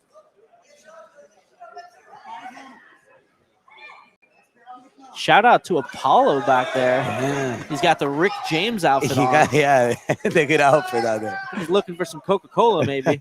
You got a Halloween outfit? Scarface and Rick James. Nah, We could I find don't some. know. I don't know what I'm doing. Nah, you're Scarface, bro. I'm telling you, it works. Jorge Masvidal will love that. Macaco Flow style. I don't know if you're allowed to dress up as yourself, but you know. Yeah, all right. Nice. Oh, very nice. Oh, Nice. Keep going. Yeah, that 1-2 is money yeah, for her. That 1-2 is, I think, the best weapon she had. She's smart. It's smart. So in this kind of fight, it's hard to score because Really she's difficult. throwing the better strikers, but she's taking her down. So It kind of seems like the UFC has been much more damage oriented over the last few cards. Where Yeah. if you're like, we see the Jalton Almeida Volkov fight, yeah, where if you I'm take a agreeing. fighter down and you don't do any damage, you don't really get a lot of scoring for it. And I hope Karate Combat trends like that as well, because all of these takedowns, as soon as they hit, Jairen just clinches up immediately and it gets stood up, and that's kind of what the rule set's there to promote. Wow, That's what Karate beautiful Combat is exchange. entertaining. That's what I like it a lot. For these last 15 seconds, these girls are going at it. These women are swinging and banging. No Let's go, regard for God, safety. taken down again. Bro. She's not helping her case. No. Damn. That's how. That was Round 3. Maybe it could be a four Maybe round. four. It could be a 4 round. It could be. It could be. Yeah. If one judge gave round 2 to blue, that could be. I mean, I think it'll come down to round 2. Round 1, I think, was clearly Jairen. Round 2, I would lean Jairen, but the takedowns, and round 3, I just don't think the forward pressure was there. I might lean towards the blue corner, especially with that takedown right at the end. The bias of being able to score at the end of the round and finish on top obviously helps. So let's see how the judges have it, but I certainly wouldn't hate a 4th round. I think one more round. For me, it's one more round. One more round. Referee. Let him know. Referee. One more round. There we go. We once had this guy on the left who's also a ref. Do you remember Shmuel? Uh-huh. All right. We had Henry Cejudo's coaching here, Captain Fringe, Oh, Captain America. during Brandon Jenkins versus Elad Suman. Yo, big shout out for my Big boy, shout out, Brandon. Brandon Jenkins. Brandon Jenkins. I told you, look.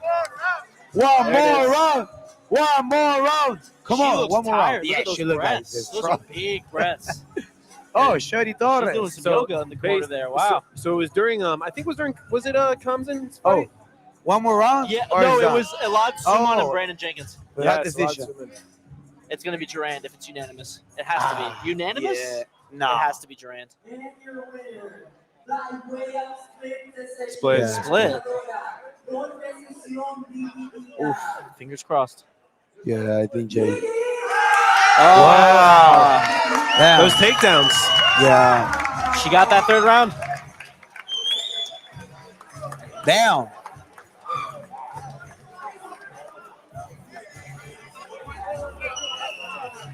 One more round. Guess I would have not. loved one more round of that fight. I think Prez wanted one more round. Yeah, I think everybody wanted to see one more round of that. Wait. Yeah, that was. Oh, that was we're getting weird. one more Wait, round. they can't do it No, after. He just called for one more round. They did. He just called He for just it. called but for one more man, round. You can't do that after you Why? already announced. Why not? No. No, Why because not? you get already the decision. If they read it It out should be wrong, before.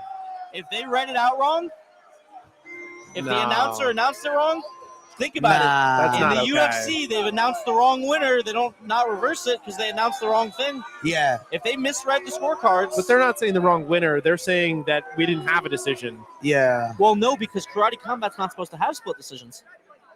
Wow, that's true. And a lot of these refs, they come from MMA. They're not familiar. He might have just made a mistake in announcing the winner by reading the scorecards wrong, or reading the scorecards correctly, but coming to the wrong conclusion of what the scorecards mean. In which case, if the scorecards never change, he's absolutely within his rights to call for another round.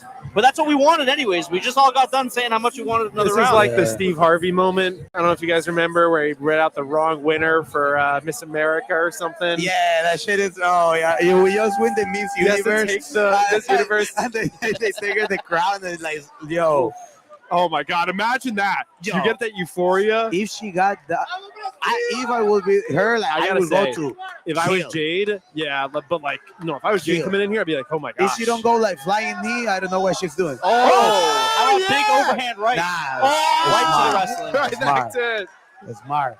man. Damn. It's not like she's even that much, lower than her center of Oh, gravity. armbar. She's got her in an armbar No there. way. She threw her leg over the face. She had the wrist. All Hey, right. it worked. She's up. Damn. I guess you can use it as a sweep. Yeah, Why of not? course. Arm bars, heel hooks, everything. I've seen you use the She heel hook has to a go few for it times. Nice. Oh, nice there. Jairen backs out of the pocket, but she's right back in. Oh, Nice kick to the ooh. body. She's Nah, going to try nah. to defend the wrestling. Oh, nice Yo. kick there from the bottom. Able to get right back to her feet with the self-defense getup. That's a basic day one move, but if you do the fundamentals well, they work at the highest level. 100%. Basics number one. We love a white belt sweep. Yeah. Oh, nice 1-2 there. She's been I don't finding think she a made good great home for connection on 1-2 that all one. night. I think she was a little short on that one. She's This is how keeping we're the pressure this time. She knows she's got to win this. It's all down to this round She's now. keeping the pressure, There we go. Nice. That two but finds sometimes home. they are staring each other too much. Must be 100 tiring, no? Yeah. Oh, that was finally. beautiful. Yeah. Jade Jairen, gorgeous. Beautiful. She knows what the judges like. Yeah. And Yeah. she's been sticking out her hip every single takedown attempt, and she finally found the timing on that one. She's the Keeping Brazilian some girl nice look like forward us now. pressure. Staying right out of the danger zone of Ferreria. Ooh, nice two there. Ferreria Nice. looks a little bit more tired. Seems like she's throwing basically no ooh. volume now. Not really a lot of bounce left in her step. Jairen's still moving. Nice 1-2 there from Ferreria. That got her right in the face. I'm not gonna lie, Ferrera's looking good here. Damn. Every single round is a close round. It is. Yeah, they're a great matchup. Yeah. Jairen, though, she's super keeping great. the pressure on her. She's chasing her down. She's got to move 40 seconds. I'd like to see her cut her off a little more, although she's starting to look like corral her in the corner. Throwing some punches and setting her up. Yeah, you never want to follow. You want to try to anticipate where they're going to be. If you follow, that's a recipe to get counter-strike. Yeah, you always need to be creating the movement. What you want from your opponent to throw at you, and so you can counter into that. You got to have that macaco flow. Exactly. Oh, stay touching, fire. You know? Oh, let's go. Who wanted more? right. Who wanted more? It's time. Who wanted more? Oh, will Who she finish wanted the more? takedown? I think this one's going to Ferreira. The Brazilian one. Yeah. I think so. I think from that 1-2 and on, it was Ferreira, so it's going to be tough to overcome that. And that's got to be a great feeling, right? You have the win in your hands. They take it back. Yeah. You get back in there and you go to work. You really like take your crown to your house and say like, One I'm more here to fucking round. win. And it's also like you have to be so calculated. You can't overextend, right? She had to continuously there make sure that she wasn't the one ending up on her back, right? Jade was coming out of the punches. She was staying out of range. I think it was really smartly played. No, it was a fucking good fight. Fun to watch. That was her Karate Combat debut. Yeah. Oh shit. How many fights she had? I don't ever think I don't think I've questions. ever seen a bad Jade Jairen fight. She has several. How many fights does Ferreira have? I think it was between 15 and 20. She's pretty big on the Oof. Brazilian regional scene. Like MMA? MMA, right? Yeah, Yeah, background MMA. I mean, Mainly kick. Wasn't it mainly kickboxing? she looked like an I MMA only looked at fighter. her MMA record. Okay. I saw most of her fights were MMA, but I mean, Oh, Jorge Masvidal. Didn't see him. oh yeah, right there the whole time. Yeah, you should call him over. Him to hop in.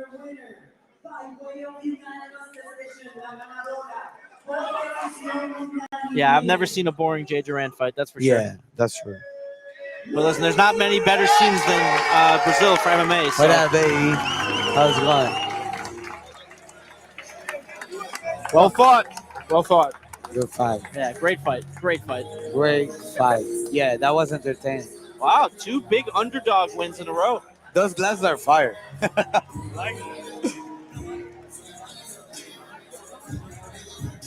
Good win there for Ferreria. You know what we said when she came out? She came out to Eminem. Yeah. We said, if you're going to come out to Eminem, you better put on a show. You have to. You have to. That was a great fight. Great fight. Excited to see what we have next. I feel like pretty much all the rest of them are very, very solid. Oh, it's all up from here. Who's next to Masvidal on his left or his right, I guess? Actually, not sure.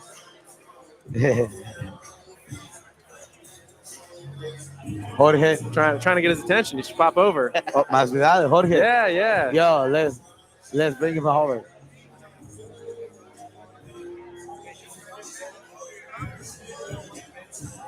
Who's going now?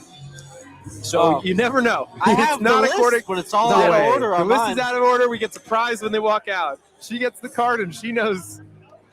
I think she's the only one. They already fought.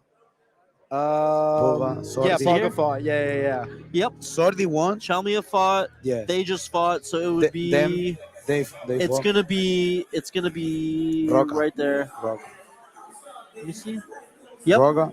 Yep. Again, the Kazakhstan Oh guy, wait. Is it Roca? Yeah, I think Roca's probably next because they're gonna save Alves Pena for the co-main, right? Probably, Yeah, Alves Pena is gonna be the co-main, so Roca's probably next. This will be a fun fight for him. I mean, that was a tough last outing. Obviously, a really tough opponent for him. There was a lot of good buildup for that fight, though. That was a fun one, from press conference to the end of the fight. This guy had a good fight. He did a good fight. The last one, he fought against Alexander. Right. That's right. That was it right here in Miami too. He did an amazing fight. They combined for like they had a 500 great plus fight. strikes or something crazy like that. For those following the World Series as well right now, bases loaded, Mookie Betts up to bat. Oh, wow. Oh, wow. All right. 7,500 legends, by the way, have tuned in so far to our stream. 7,500 legends. Chakra Komuradov. Yeah, he had a great fight last time. I really think he won that fight as well. They called it against him, did not take the win. He is now 1-1 in karate combat, ready to go for his third fight. I think they went 4 rounds also last They fight, did. right? He thought he won it. Yeah. Close.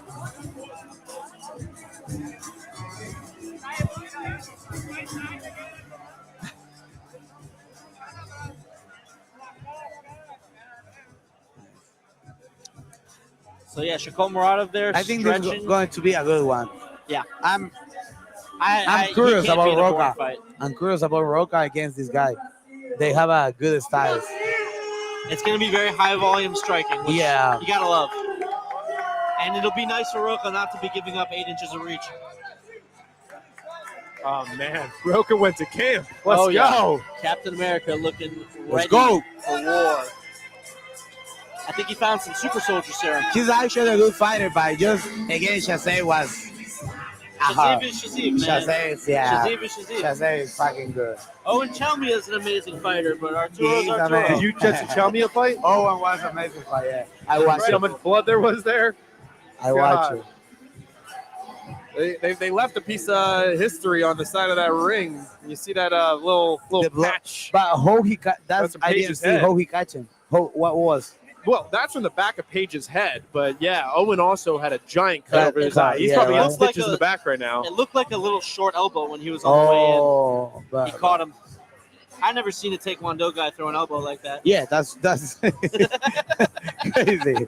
What kind of taekwondo is that one? But Like he kind of started off like bouncing on his feet, throwing side kicks, and then he went full barroom brawl by the time the second round rolled around. It he was also great. scored like a couple of takedowns, right? Oh, man. Yeah. He had one big one in the beginning. Roca was just flexing his pecs up there as they were zooming in on him. All right. Let's see. Hey, you put in the work. You might as well Is show Roca the real deal? Is he the off. Looks like he's giving up some actual size here. former champ?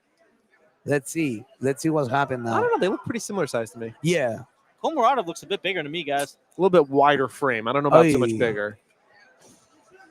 All right, nice leg kick there from Komaradov. They're feeling out the distance right now.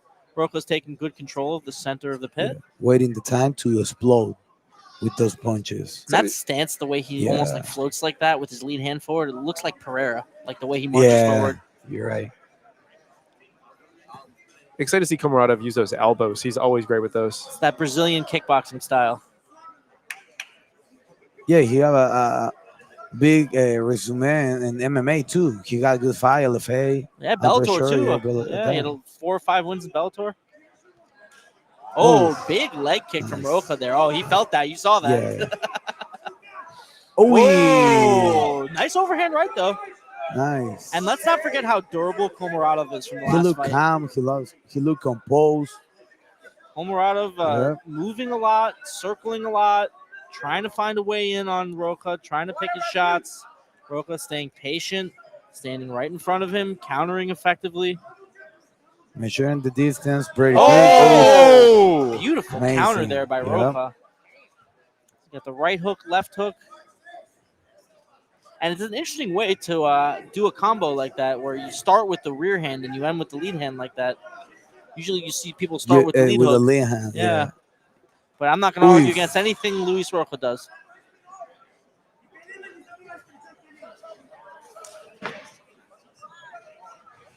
I would love to see more jabs between them.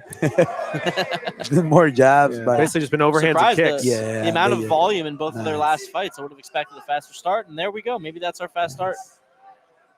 That's smart. All right. That's good. Oh, okay. Nice mount Oh, there nice from heel hook. Komaradov. Nice heel hook to break. Yeah, and To he had the defend wrist himself, control there yep. too. Very nice. All right, Komaradov and Roka reset here on the feet. Oh! Spinning back tip attempt, nicely countered by Roka. Roka's Yeah. being very patient here, very effective with his He, counter he striking. looked sharp. He looked very sharp. He looks like he sees everything. Yeah, kick. yeah. Looks Slow like, state. looks like he wants another shot at Shaziv. Ah, it's a hard one though. Oh, nice counter strike there from Komaradov, though. And that's a good strategy. We're starting to see some more feints from Komaradov. Yeah, might he make him a should little bit start to less do more predictable. feints. Yeah, what if Roka's looking to? Oh, that, Ooh. well, there it is. What was that? This was looking for a straight He takedown. went for a spinning back kick, and he got his back and took him down. He did a mat return. But they stood him up pretty quickly because Komaradov turned around and pulled guard. He landed an elbow between. I think he landed on his Yeah, head on the he mat. landed on That's the what it elbow, sounded like. I've seen a couple of guys tonight post with their face. You know, it's pretty tough when you can use your face as a third arm.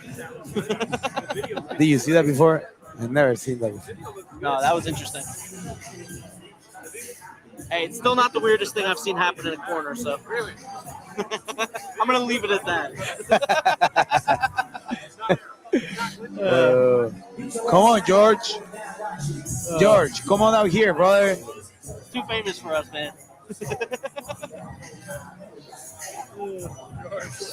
You should come out here. George. Oh, hey. Yeah, we'll get him over here. Mano, vamos a comprar algo para tomar ahí. Vamos a comprar algo para tomar ahí. Agarramos algo. All right, fighters back into the pit for round two. Komaradov, He looks Roka. ready to go. Let's go. round 2. Let's go. He got to go forward and start to throw more bullshit punches. I think Set him Komaradov up. was already in the center there before the bell even rang. This guy Yeah, looking to move He forward. really want to fight. But it's hard when a guy's just sitting back and counter striking, Yeah. especially when they're Yeah. doing so effectively. You know, you want It to is rush in super and hard. make it a dogfight, but you don't really want to get hit with those big shots either. No. That's one of the hardest stance to fight against, like Roka. You know, like bouncing in and out. It is super hard to read. And he keeps his hands so low, which obviously leaves some defensive holes, but it's really hard to see that left hand coming. Exactly. Both Stays the out of your hands hard. peripheral. Yep. You're very right. People sometimes don't understand like why he got the hands like two down, but that helps him to make more unpredictable, so he can throw big shots and fast. Well, I think a lot of people who have maybe done a few boxing classes, a few Muay Thai classes, your coach drills it in your head, keep your hands up, keep your hands up. And that's really good advice for self-defense and for beginners. But when you're someone who has the accolades and the experience of Luis Rocha, you have to master the rules in order to be able to break them. 100%. He is absolutely entitled to break as many rules in the fight game as he wants. Also, I think all of the best striker in the game, in every game, UFC, karate, combat, if you see, always they use the hand like forward, the lean hand more out, so they can measure the distance, And also, I think it's very good to stuff the takedowns. Yeah. Ferreria, Absolutely. Adesanya. Hey, Nice. Komorata with the wrestling Good exchange there. Nice shot there. Yeah. And we see one of the best lead guards in the entire UFC. Ooh, that was a big shot from Rocha. Yeah, very good shot. Very good shot. But yeah, one of the best lead hands comes from Michael Venom Paige. Yep. Good to see Pauga standing up over there. He was a little wobbly after that knockout earlier. But he's I still can't believe Pauga got knocked out. That's nuts. quick It too. was a good knockout. Oh, rapid. 20 Yeah, seconds it left. was just good, clean boxing. Oh, nice. But Sordi is a good guy though. He's a really good fighter. Shit. Yeah, that leg is. Sordi's big too. Yeah. He fought on PFL. Yep. I'm pretty sure you're right. Yeah, Emiliano Sordi. Yeah, he's got a kickboxing background as well. Where's he from? Argentina. Yeah. Well, there's a lot of good South American strikers. No, strikers. You know any? Yeah. No, but for real, like Argentina, they got a good kickboxing. Yeah. Good striking game. Everybody from South America has a chin of steel also. That's true. And Central America. Useless. I mean, some of the Mexican boxers have the best chin in the game. Yeah. Best chin in the game. Yeah, they are crazy. So you got this is 2 rounds to nothing, Rocha right Why now. am I blanking on his name? In the UFC, the guy who fought Figueroa for the belt. Brandon? Yeah, Brandon Brandon Moreno. Yeah, he has a chin. Yeah, he got a chin. He's one of the craziest fighter. He really can take damage, but come back from that. Yeah. And come back. So You know who's crazy with taking damage and getting crazy comeback wins? You ever seen Matt Schnell fight? Who? Matt Schnell. Danger. no. You got to look up some of Danger's fights. Oh, I need to see him. He's from the original tap out videos, the promo videos. That's how long he's been fighting. But he's still in the UFC. He has some of the nuttiest comeback wins you'll ever see. I need to watch him for sure. Or him and Darren Elkins too. He has this dude has the damage tattooed across his head. I know. The more you hit him, the angrier he gets. Exactly.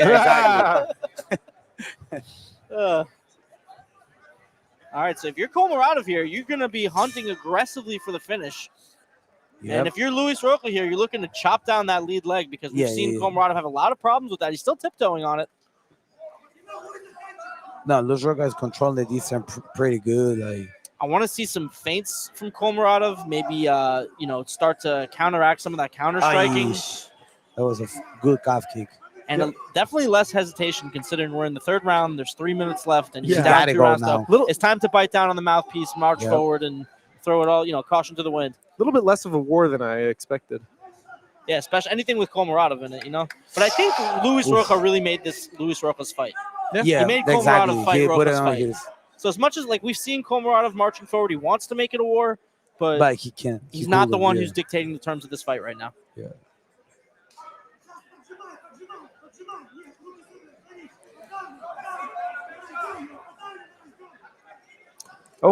Still marching forward. Nice overhand right there from Rocha. But listen, one thing we don't have to question about Good one. Komorata is the durability.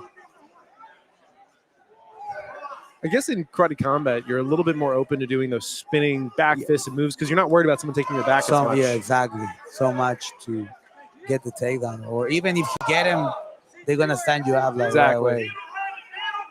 I would love to see a little bit more of grappling exchange incorporated. Maybe if they gave him like 10 seconds or something. Yeah, something. Yeah.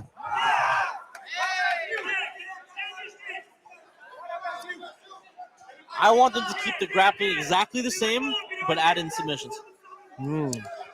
So you still get stood up in 10 seconds, But if the guy's trying to punch you and you can't stand up and you throw up an armbar and you break his arm, you break his arm. Yeah, that's Listen, there's submissions in Kyokushin. There's submissions in karate.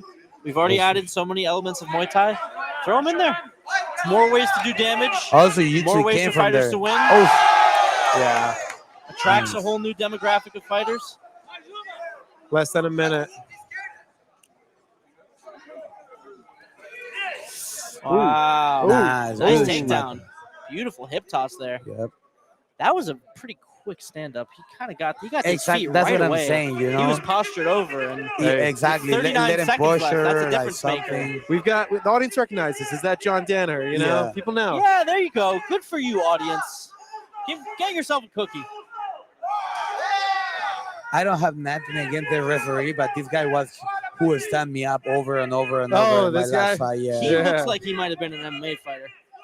He doesn't want to be. Didn't want the guy Or maybe to. he thinks it's MMA rules. Come on, All right. bro. What is he doing? Yo, why he's doing that? He looks like he's almost taking more damage Wow. himself, throwing Exactly, himself into exactly. the ground. Wow. That is some That's not how you want to end a fight right nasty there. ground and pound. That Oh, is he not how you want to end a Let fight. him, Yeah. let him go. 30-27, Luis Roca. Yeah. Yeah, 100%. Not 30-27. super competitive. Yeah, it's pretty straightforward. I like that they have the judges in 3 different corners here. It's cool. I'll be right back. They still fighting. Usher. There we go. Usher, get over here. Get over here. We're I'm going throwing to get it. some drink. Yeah, by all means. I'm going to get some drink, guys. So see you soon. Not too much. Yeah, I got you. All right. Special treat. Special treat. We have Been a while. It's been a long Asher time coming. Tudyk in the booth. Long time coming, folks. Let's go, Asher. Long time. So just a little background for you guys. Asher's at my house every weekend. We watch UFC together. This guy's seen hundreds of fights, prelims, 5 p.m. He's on the couch. We don't get up till 2 a.m. This guy knows fights like, I don't have a good metaphor. My brain's racing. But this guy really knows fights. All right, so this should be a pretty clear 30-27 here Oh, for yeah. Colorado. Oh, yeah. Pretty clear. Yeah. I mean, I'm sorry, for Roca, not Colorado. Yep. So he Yep. takes it again. Nice bounce back win here after a rough last outing with Shaziv. Good win there for Luis Victor Roca. Really made it his fight. Really effectively utilized the counter striking. Was able to avoid most of the grappling exchanges and even end up in advantageous top positions and land his own ground and pound. And slowed down a guy who's known for keeping a very high pace, especially in his last fight against Alexander. So that's going to be 0-2 for Komarodov in karate combat. Luis Roca back in the win column. Yeah. Wild fights tonight. Yep. And I believe next we should be having Rafael. Oh, no, that's going to be the co-main, actually, not Rafael. Yep. That's in 2 fights. I got to pull out my card and check who's next here. I have not had a single, this is the next fight correct all night. But I think that happens every event. They mixed it up on Yeah, the sheet. no, it's like a mystery box, you know? Oh, yeah. Let's see who's next. It's like a bowl of cherries. You never know what you're gonna get. And there we go, panning back to John Danaher. And I know some of y'all in the comments recognize him. This is the coach of the great Gordon Ryan, the great Craig Jones. He leads New Age Jiu-Jitsu right now. They just did great things in the Craig Jones Invitational, despite any controversies involved. He's got some world champions on that team as well. And they were fighting. They were also competing in that event without their best jiu-jitsu competitor, obviously Gordon Ryan, because of his personal problems with Craig Jones. We're still able to essentially tie in the finals. It was a little bit confusing at the end. I won't touch too much on the controversy, but John Danaher. If you want to hear some of his philosophy, check out his podcast with Lex Friedman. He's an absolutely brilliant human being. Oh, yeah. Asher, what do you think of the fight so far tonight? What's your favorite? I think that Pauga knockout was wild. Yeah, that was pretty nuts. Yeah. All right. Andre Ewell walking out here. He's going to face the silverback, Weber Almeida, who's the protege of the great Lyoto Machida, ex-UFC light heavyweight champion.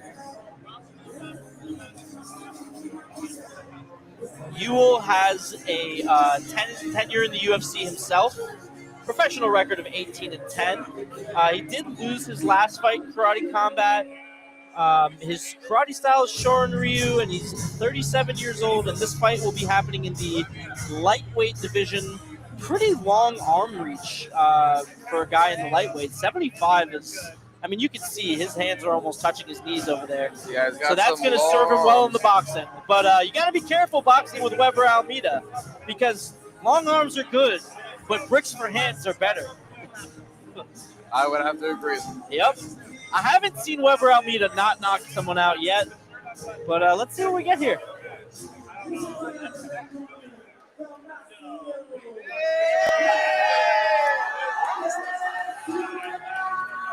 All right. Shout out to Hemp in the chat. Here, G. I'm still watching your investing videos, learning a lot. Thank you, brother. Gav is fighting Sam tonight. I don't know, guys. Sam's getting kind of jacked. Oh, yeah, he That might be a is. tough one for Gav, but we'll see. I don't know. Maybe we'll see it in March. There we go.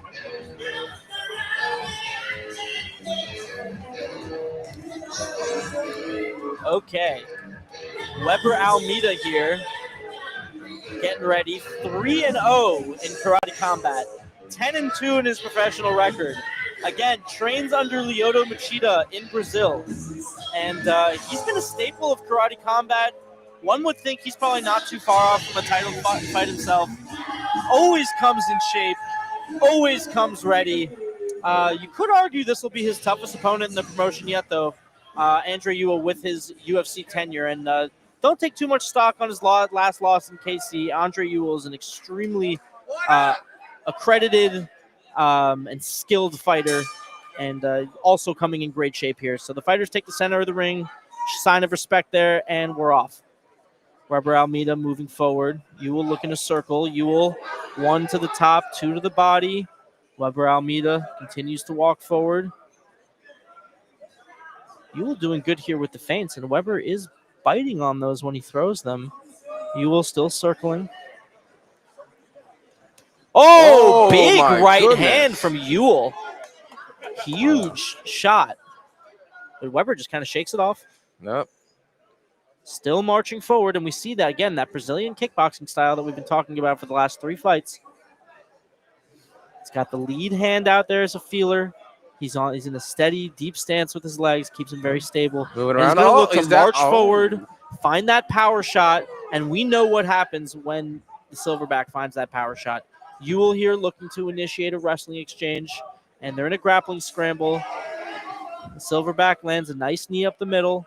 Okay. Ewell backs out, looking to circle again, looking for his shot, staying light on his feet.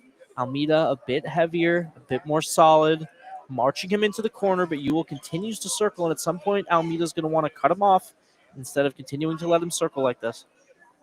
You always want to cut your opponent off as opposed to Crazy follow body them. shot. Beautiful body shot there from Ewell. Lands right under the ribs. Almeida still marching forward. Not a lot of volume here in this fight. But when the shots are landing, they're landing big. And very interesting exchange there. 1-2 to the body from Ewell, but actually gets sat down by a leg kick from Almeida. And Almeida finds another one. Those cannot feel good. Oh, no. Oh, no. I know, because you do it to me all the time. It's true. I need something to kick, Asher. Oh, It's God. easier if the target's moving, you know? Yeah. Ooh. These leg kicks don't look. No, those are nasty, and that No. one landed right to the hamstring there, Oh, he's destroying that right leg. turning that hamstring into a string instrument. All right, folks. It's been a pleasure. Asher, you will be missed. Weber Almeida coming up there in an interesting grappling exchange. Ewell holding him in a body triangle. All right, I tried to get the Cal AI guy to show come in our booth, but apparently he didn't make it. Oof. So, hop on the other chair if you want. You can be on the third mic. You want to hop in? Let's hop in. I was just about to hop on there. Did you get him? Did you get him? All right. I've been looking forward to this fight. Had to jump away for a second, but Weber Almeida versus Yule. So I noticed that this was going to be a good one when Press took out his phone and he's been recording the whole thing. Oh, yeah. Well, listen, with Weber Almeida, you don't want to miss a second. You know that. And Yule's landed some big shots here, too. Let's not sleep on him. That overhand right in the beginning of the round was massive. Kick narrowly misses from Almeida. I don't know which way that round goes. That was a close round. Really, really close round here, fellas. Might even give a slight edge to Yule. Let's see how the gas tanks look going to round 2. I see some big, heavy breaths in the corner of Yule. But this is a tenured UFC fighter used to 15-minute MMA fights. And this is a 9-minute competition.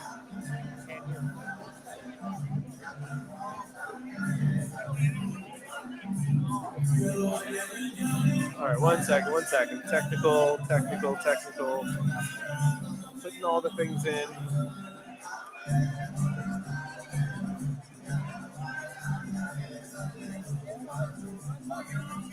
All right, Usher got us? Oh, yeah, I'm with you guys. All right, loud and clear there. Okie dokie. All right, round 2 here. Yule Almeida kicking off. Fighters take the center. Yule feints. Almeida slowly inching forward, trying to gain ground. Yule very jumpy. Almeida very heavy on that front foot. Yule wisely throws a leg kick at that front foot. Backs up, continues to circle. Almeida looking to cut him off. Battle for inches here. Beautiful leg kick, and Almeida's really starting to find a home for those leg kicks. You have to wonder how much one person can take. Goodness, crazy Big right hand from Yule. Yule still circling. Tapping that wall with his foot. Maybe he's looking for a Superman punch or something even crazier. Nice kick there. Using the wall to regain his balance. Yule circling. Meets Almeida in the center. Almeida starts to back him up. Oh, feints the leg kick. That's a big reaction for a feint, especially for a feinted leg kick. Looks like Almeida's starting to make some reads, but every time Yule goes in with that 1-2, he seems to find a home, and Almeida's been rocked a few times. So both fighters doing good work in their respective areas, but really looking for someone to pull ahead here in the second round. Beautiful right hand or left hand, I should say, from Yule. But Almeida comes back with a nice 2-punch combo. Almeida still hunting him down, standing right in front of him. All right, legends. Love to see it. More tuning in on our YouTube. Our YouTube just quadrupled. Love to see it, and we are almost at 9,000 people on Twitter. Let's keep go. sharing out the stream. Yes. Shout out to you 9,000 legends, including my wife. Hi, Serena. Gus, we know what you're watching. Big Gus. Yo, Pakistani Gus. Emp always tuning in. By the way, I think this is, just to say, and I know that we had all the technical stuff, I think this might be the most clear stream that we've ever put out. Yeah. Funny enough. You need a new laptop, Kyle. High quality. All it took You was need a getting Dell, an bro. Intel Core 17, and the next thing you know, high quality stream here. I heard the sound's great, so thanks everyone tuning in. I hope you're all enjoying. Almeida backing up Yule. Well, Halloween action. He really needs to kind of get going here, though, because he Yeah. could end up down 2 rounds. He needs Still a some- little behind in this round. Let's nice! go. Oh, crazy knee. Nice left punch by Yule. Doesn't seem to affect him at all. Looks like he's He running needs to away and then move turns here. back No, and he needs to swings with move the right. here. Yule's kind of got those Keenan Allen shoulders. Kind of sticking Oh, out. narrowly misses with the spinning hook kick. Spinning heel kick, excuse me. I keep saying that because spinning heel kick and heel hook. Goodness. There we go. Big shot from Weber. Starting to find his rhythm, but it's 14 seconds left in the round. We got to move here, do some damage. I don't know if it's enough.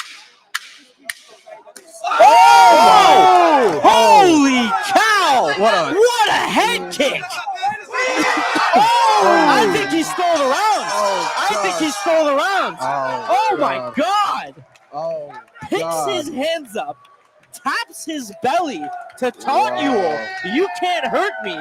And as soon as Yule throws a strike, massive roundhouse kick directly to the side of Yule's head. Throws a huge overhand right and is seconds away from possibly getting the finish as the bell for the round goes off. Yeah, funny. You thought that bell was going to be good for Almeida. It turned out to be great for you Yeah. all. No, we said it. He's got to do something big to steal the round there. I'd like to think it's 1-1 right now going into the third round. You have to give the round to Almeida. I mean, yes, there were some big strikes from Ewell there in the middle of the round. He found some good overhand rights, but that damn near finished the fight. I don't know what would have happened if there were 30 more seconds on the clock. If I'm Almeida, though, I'm coming out swinging. Oh, yeah. Ewell still looks a little unsteady. Oh, yeah. Yeah. Got that million-mile stare. Wide-eyed look. Almeida is dancing. He's dancing. I don't know if he can Feeling see good. Almeida Feeling right good. now. Unbelievable kick by Almeida at the end of that round. And let's see if he can capitalize it here in round 3. He's got to be really careful in these boxing exchanges, though, because Ewell is landing some very powerful rear punches. Ewell looks like me after I saw those Disney Oof. AI trailers. Just Didn't know what I traumatized. just seen. Oh, nice leg kick there from Almeida. And that's another thing he's been doing very well this fight. And that's going to help limit some of the movement from the side of Ewell. He is circling a lot, moving around, being very elusive as Weber's looking for that big shot. So taking out that lead leg will slow him down a bit. And that's a good strategy from the side of Almeida. However, there are 2 minutes left in this fight, so you have to think at a certain point, it's time to move away from the leg kicks and start headhunting. Couple deep breaths here from God Almeida. damn. Big leg kick to the lead leg there again. Nice return to the head. Yep. Ewell still circling, looking for his shot. What was Almeida's nickname again? Oh, Silverback. Yeah. You can see why. Yeah. Dude is a physical specimen. Kind of looks like he's got the gorilla stance, you know, the butt out, the hair even.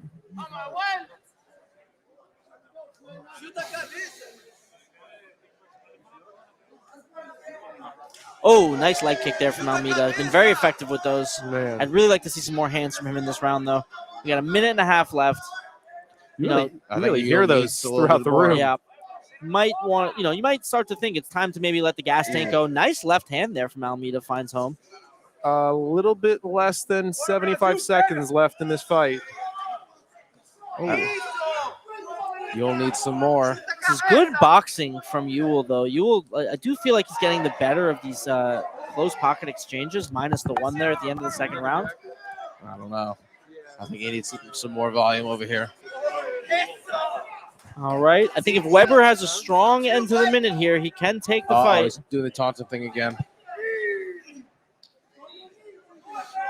Oh my God, what is that stare? Weber's hunting him down. Ewell seems to have lost a lot of the pop out of his punches. Like, these punches are connecting, but they're not quite having the same effect as the first and second round. wow. He jumps Almost hurdled over him. him inadvertently with a flying knee after a nice left hand. What is Offers he him the body doing? again. Downward elbow. Some Mortal Clocks him with Kombat. the left hook, followed by a right hook. Almeida's just showing out here. 15 seconds left. I do believe this round is probably going his way right now. Yeah, Ewell looking exhausted. He's on the run, turning his back. Almeida's walking him down, taunting him. Beautiful right hand there. Left hook. Nice. Oh!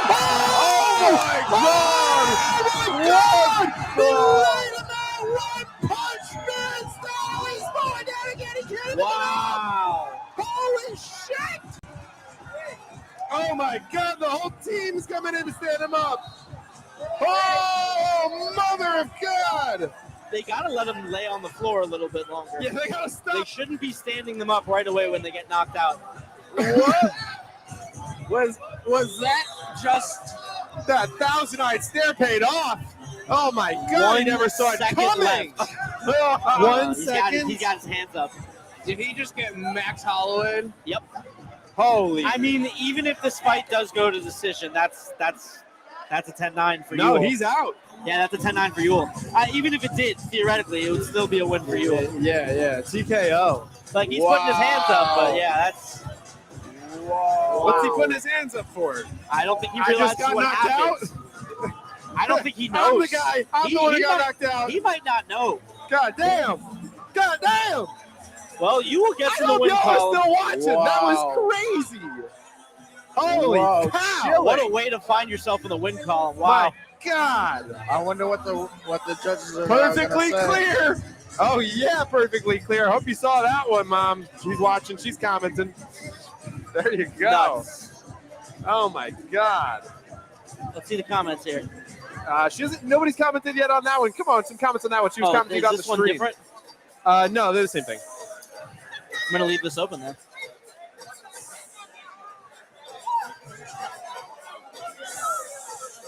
Holy cow! Wow.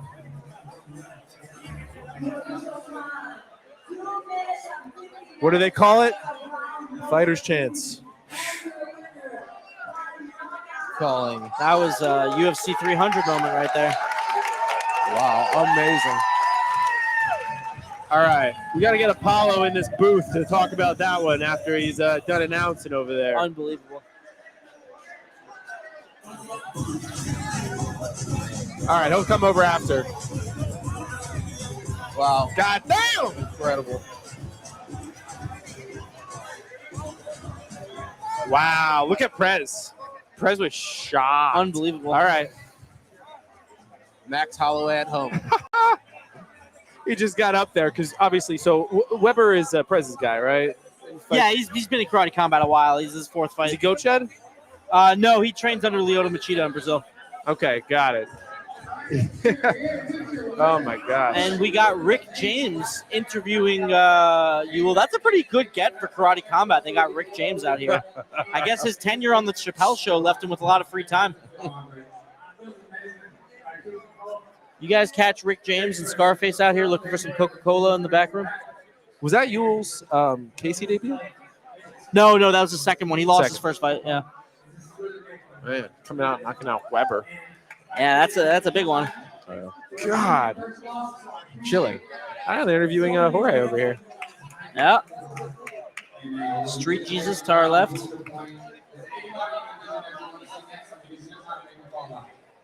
Yeah, there you go. Amazing and unexpected. I agree. Didn't see that one coming.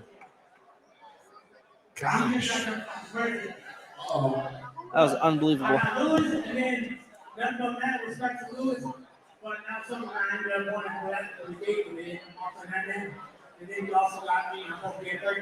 Oh, hey, the UFC vets tend to do very well in karate combat. How many fights did he have in UFC?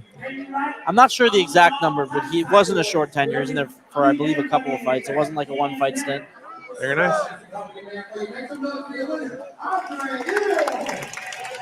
All right, good for Ewell. Back in the win column.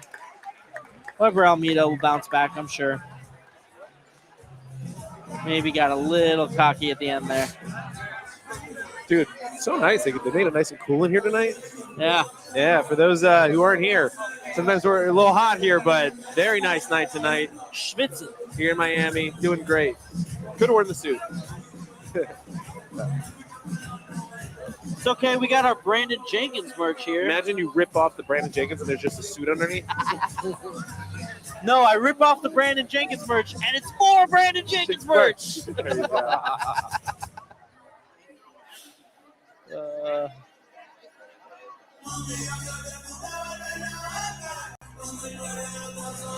go. When I walked out, actually, so he was waiting to walk in. I went away for a second, and I actually saw him waiting with his team, and he just was like standing there, kind of prepped in the zone, waiting to walk up.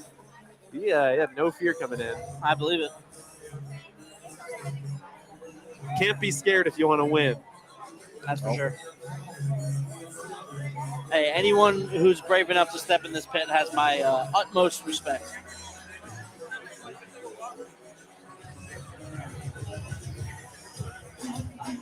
All right. John Danner back on the screen for Beamish earlier. I know you commented about him. Yeah, we got to see Alberto Montes and Prez practicing some front choke variations with John Danaher. And Montes already has 2 competitive front chokes at the highest level, so I'm sure a little coaching and a couple pointers from Danaher will only help. Absolutely. I know Vergara had to pop off, but that was great having him on, too. Yeah, always nice to see Vergara. Arturo Vergara. Love Vergara. I think that's like my 15th time interviewing him now. That wasn't an interview. I think he just came on and commentated with us. Chill time, whatever it is. I don't think we asked him any questions. Yeah, I guess interview's the wrong word. That's fair. He's just a guy. He's just a homie now. He's just the homie now, exactly. Not just. He's the homie now. He's the homie. He's the homie. And the karate combat champion. I still think his fights are amongst probably the best we've seen in this pit period. Quick. Silent Bob Ross coming in. All Right, he did tie up the hair. There you go. Yep. I've seen him fight a few times. That's a Violent Bob Ross, longtime UFC competitor here. By the way, making his karate combat debut, Luis Pena. Some of you guys will remember him from his time. He was good friends with Mike Carey back when they both trained at the UFC. By the way, for those following the World Series still, 3-1 Dodgers. Oh, Middle of the fifth. Let's go Dodgers. They can pull it off, so. Going to the bottom of the fifth, Blue Jays up next. Well, listen, I was born and raised in LA, so let's go Dodgers. Let's go Dodgers. Anytime I can root against Canada. That's how it goes. Sorry to our Canadian friends. Yep. Any of you 9,000 legends from Canada, I wasn't talking about you. Wasn't talking about you.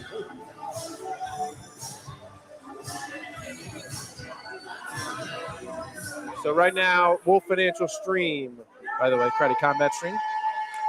Wolf Financial Stream. Well, they know where the party's at. Oh, yeah. Everybody's tuning in tonight. Hey, wherever you're tuning in from, we appreciate you being here with us. Happy Halloween, and thanks for spending it in the Wolf Financial Commentary booth here at KC 57. All right, big fights coming up. Big More time WA. fights.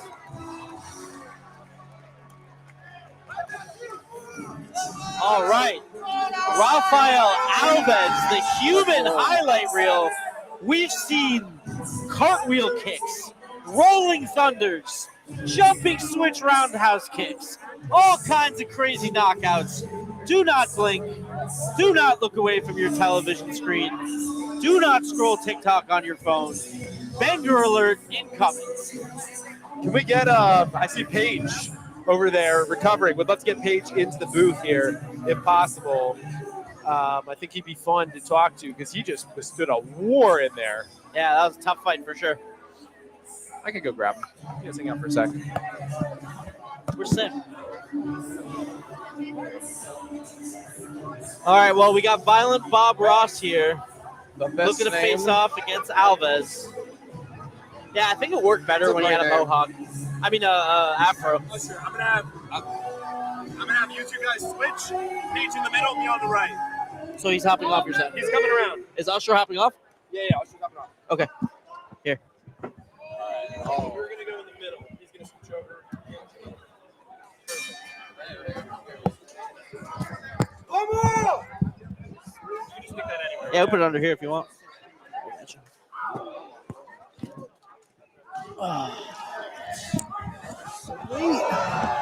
Welcome to the booth, brother. What's up, guys? What's up? Hey, man, you just withstood a war out there. Yeah, for sure, man. It was awesome. You know, it was a great opportunity to take on the ex-champ on short notice, move up a weight class for myself. So it was really, really good. I enjoyed it. All right, we've got a pretty fun fight over here. Not sure. I mean, I saw you come back out and you were watching some of the other fights. I figured to invite you in. What do you Man, think of this one that we're seeing here? I love Bob Ross, but Alves, that dude is a monster, man. Yeah, so he was. It wasn't super close, by the way, by betting odds. I will just say. Yeah. Alves heavily favored here versus Ross. But let's take a second to talk about your fight. That first round. What did you feel going into that second round? Oh, actually, what happened to his Pulled leg? hamstring. calling off the fight. Wow. Looks like he started clutching the back of his leg and then fell to the floor. Might have hurt his knee or his hamstring there.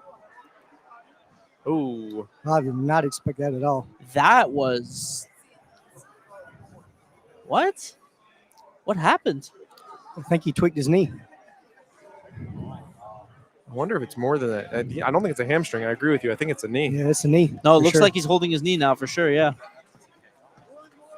Maybe something with that kneecap. Well, I can tell you one thing. So the floor on the whole pit is kind of slick, but right there where they got the graphics, it's sticky. So if he tried to kick right there or move wrong, I guarantee you he tweaked his knee. Interesting. Interesting. Might be that white material. It is. It's very different when you get in there and feel it with your bare feet. Yeah, so let's talk actually about the pit for a second and what that experience was like for you. Oh, it was different, man. It's the first time I've ever been in anything like this. It's I've been following karate combat like beginning since the very first show. Like I've loved it. I've always been a taekwondo martial artist, and I've always, rather stand up anytime. So I've been following this since the beginning, but it's definitely different. Like if you don't have something like this to train with, it's completely different than you can train for. So how'd you prepare? Like I said, it was short notice. This was a week notice for me. So No camp. Well, I was actually in camp. In a camp, I was supposed to be fighting an MMA fight in November, but I was going to my original weight class, and my guy fell out. He pulled, and they was looking for me somebody else, and we so fortunate kind of got this opportunity, and we took it. But it completely different styles that I was training for, completely different weight class. So it was a fun experience. I'm just glad I got the opportunity to come in here and put on a little bit of a show at least. So you moved up a weight class, right? Yeah, I'm a 25er. Do you prefer to move up a weight class versus down? It doesn't matter to me, man. I mean, as far as if you was grappling more heavy, like if you was dealing with a wrestler, definitely you don't want to move up as much. But like something like this, I don't think it matters as much, honestly. Got it. Shmuel, what's on your mind? Yeah, you mentioned your Taekwondo style, and I think we saw a lot of really fancy kicks and some speed and some good footwork from you. But I also saw a lot of other things, like some really good wrestling and grappling, that short elbow that seemed to cut him open right down the middle. Can you talk about some of your other training? I know you mentioned you were training for an MMA fight because you really showed a wide array of skills in the pit today. Yeah, I got a really good coach down in I'm from Alabama. I'm from Andalusia, Alabama. I can hear it. Yeah, you can hear my accent. It's very, very small town, and I got a big following back there. But I actually drive and train an hour and a half one way to Fort Walton Beach. Wow. So I'll drive 5 or 6 days a week, one way, hour and a half just to get some training in. And I got some great coaches in Danny Ruiz and Daniel Silva at Capital MMA and Jiu-Jitsu. Okay. I got some really good teammates. I got 2 teammates fighting next week at Eiling Fights down in Pensacola with Dean Toole and that promotion. Shout out. Yeah, shout out Melosi, shout out Cody. So they're getting ready for a war right now. But yeah, I stick to my Taekwondo style. Obviously, I felt like this was actually one of my worst performances of my career. I've got over 30-something fights, amateur and pro combined, but not including kickboxing and all my Taekwondo fights. But it was definitely a little different being in the pit, being there in the lights, seeing how everything works, and maybe I get a call back and put on a little bit better show next time. Am I tripping, or is that Rainer DeRitter? I think I'm tripping right across. Maybe. Looks like it. Kind of looks like it, right? So I got to ask, you left a bit of history on the pit. We were saying you added sponsorship. Everyone had theirs, and you left your mark. Oh, yeah? How's the back of the head doing? I got a little, like 3 staples, but, Staples. It is what it is, man. Wasn't going to quit, legal shot or not. The guy did a whole camp. I come in short notice. I'm a fighter, man. It doesn't matter. You're definitely a fighter, brother. So we're gonna get in there and bang. No matter what. Show the audience real quick. I switch us up to the big screen for a second. Right here, we got the camera. He's a fighter, man. Yeah, that's it, man. Oh my God. We thought you might get a doctor stoppage at the end of the second there. Everyone was nervous. They For were looking both at him for of a you. while. Yeah, for sure. Might For be sure. the most blood that we've seen. We've been announcing KC for a while now. Yeah. Pretty Man, crazy. Look at his leg over there. There's a big contusion underneath. Oh, Yeah, that's not. maybe dislocated kneecap. Maybe. Yeesh. Oh, I think it's gonna be like ACL, MCL, something like that. you think so? Well, I hope we see him back as soon as possible. Does that usually make the kneecap swell up like that? Yeah, it will. I've seen it happen before, but it's the way you twist. Like that's what kind of gets it. I got a lot of UFC stars in the house tonight. There's Michael Johnson over there too. That's cool, man. Yeah, you got Masvidal. Pretty good crew watching. They always have a good turnout. I assume this is your first karate combat event. First karate combat event, man. But So you've been is this watching something you for a do while. again? Yeah, absolutely. I want to do it again. If they'll have me back, I'll be better prepared. And Hell, they better after that performance. yeah, definitely, definitely. I mean, ex-champ on a week's notice. Come on, man. Like Give me another shot. And that guy puts everybody out in a minute. Yeah. Like, he really does. Yeah, I've been watching him for a while, man. He's Uh-huh. good. He's strong. He's fast. Got good power. He was the IMAF champion, too. He's got some really high accolades in, European and international mixed martial arts tournaments, especially as an amateur. Got a lot of boxing experience. Also has a Taekwondo background as well. That's awesome. Yeah. Wow. What do you have you had a chance to chat with Prez much? A little bit before. Thank you, sir. Thank you. Well, I think you might get another chance then. Maybe so. Maybe so. I don't know. Prez seems pretty hyped. Prez wears his heart on his sleeve. Yeah. We've had him in the booth when some guys were fighting, and he made it very clear they were not getting another fight. And if he says to the guy, "You got heart," he's making it clear he believes in you. We're good. Wow. Well, Oh my you gosh. never like to see Are they a fight end aircasting like him right that. now? Seems that way. God, that's Man, the worst. Man, I hope he's all right, man. That sucks. He's a badass giving an interview while they wrap up his leg. Oh my God. Should be giving him some painkillers.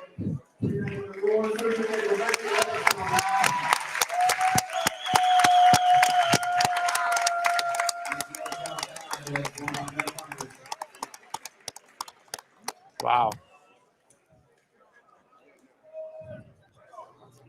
All right. All right. So we are going to have, though, another big fight tonight that's coming up.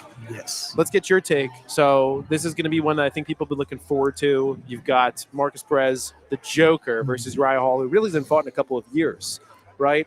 I'm curious to get your take on this. It sounds like you've watched KC for a while, so you've probably seen Marcus, obviously UFC with both of them. Talk me through that one. Man, this is going to be a wild fight. I'm a huge fan of both of these guys, especially Uriah Hall. I can't even lie about it. Like, I've watched him since Tough, a little bit before Tough, but his spinning kicks, the way he throws everything and sets up strikes, I think this is going to be a really wild fight. I think they might fill each other out to begin with, but then I think there's going to be some crazy stuff from Perez and Hall. All right, let's talk a little bit of betting. So, betting lines right now, you've got Uriah Hall at a 2-1 favorite. Marcus Perez, decent-sized underdog. What do Yeah, you think plus of that? 170. Yeah. I don't know, man. You can't count either one of them out. I can't lie. Yeah, so he's my betting expert over here, and he's leaning Marcus. I mean, I think, like you said, it's a really close fight. So based on that, if you have a really close fight and one guy's a 2-1 favorite and one guy's a 2-1 dog, you might as well go for the value there. But I certainly agree. Anything can happen in this fight. You mentioned Uriah Hall's spinning kick. I believe that spinning kick knockout on Tough, the one that broke the internet, that was actually, from what I read, the first spinning kick knockout on any UFC broadcast ever. That's So pretty cool. he really brought the spinny stuff into MMA to a certain extent. But it also depends on which Uriah Hall you get. I mean, do you get the mean pressing forward one that I think he fought Chris Lieben, right? Put him out. You know what I'm saying? Yeah. Like, do you get that Uriah Hall, or do you get the one that that's a little on the gentle side that doesn't want to hurt somebody? The one who fought Strickland. Yep, the one that because Uriah is such a nice guy, man. That he feels bad for his opponents. So you can actually tell he cares for his opponents. So I've seen him light guys up and then not want to hurt them. Well, I hope he doesn't act like that with Marcus Perez, because I've had him in the booth, and I can tell you he's a very nice guy, but he certainly does not care not to hurt his opponents. Yes, Marcus Very Perez much. does not. No, he is very much looking to hurt his opponents as much as possible. Yeah, absolutely. Oof. Yeah, so pretty sure you guys are correct. I'm pretty sure his ACL shredded. God That damn. is rough. I hate to see it. Especially such a loved fighter, Oh my gosh. This was, to a certain extent, the people's main event. You got the human highlight reel here, and you hope he makes a full recovery, because his style really relies so much on his athleticism and his explosiveness. And I want to see many, many more high-level Rafael Alves fights. Yeah, I think it's going to be some surgery and some recovery. Whew. Well, I guess, just a question within this. I mean, obviously, there's always a risk of injury going into this, and, you took some yourself with these pieces. Is there any specific way that, I guess going through training and camps and pieces like this, people try to tone certain areas, certain muscles, certain exercises? Are you doing stretching, different things along those lines? Yeah, I mean, obviously everybody's got their supplements and stuff that they're taking. They do, cryotherapy or, little suction cups all over your back. I mean, there's different things to definitely help you heal you. like I just mentioned, cryotherapy. That that something's good. They do the saunas and they do the cold baths and stuff like that. So definitely certain stretches. Certain things you eat, certain things like a little bit of everything. Wait, I'm curious on the supplements. What do you take? Honestly, I just take minerals, man. Interesting.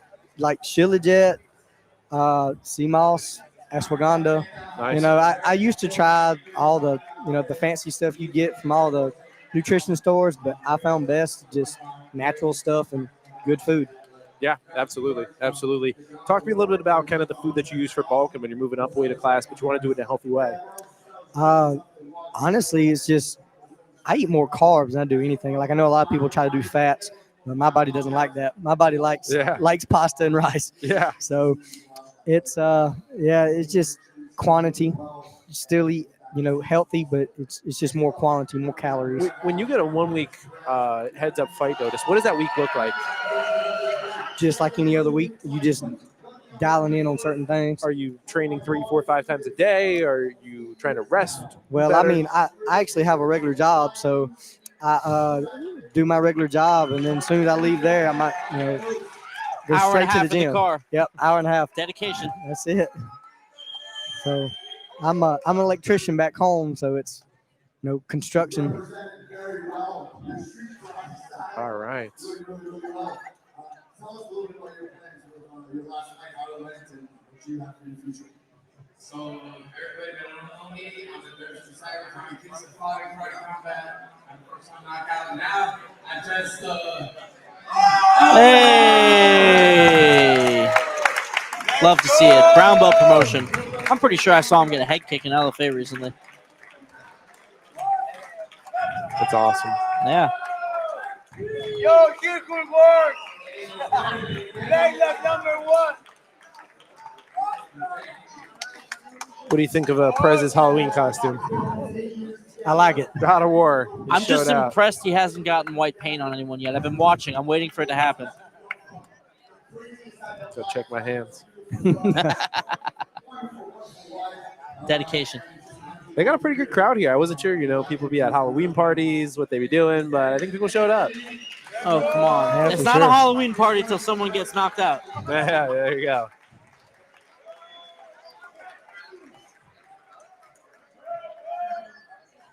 All right. Well, stick with us if you've been watching. We've had about 10,000 people that have tuned in here tonight. Stick with us. There's been a little break here. We did have an injury. We are going to resume the fighting shortly. And what do we have? Just one fight left or two? Just one fight left. We're on the main event now. All right.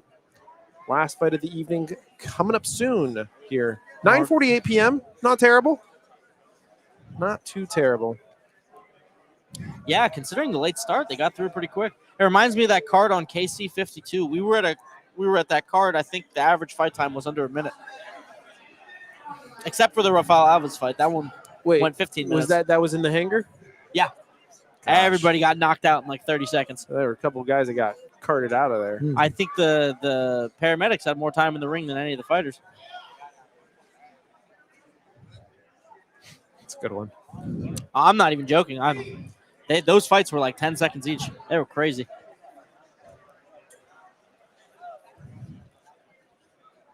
When are you planning on fighting next?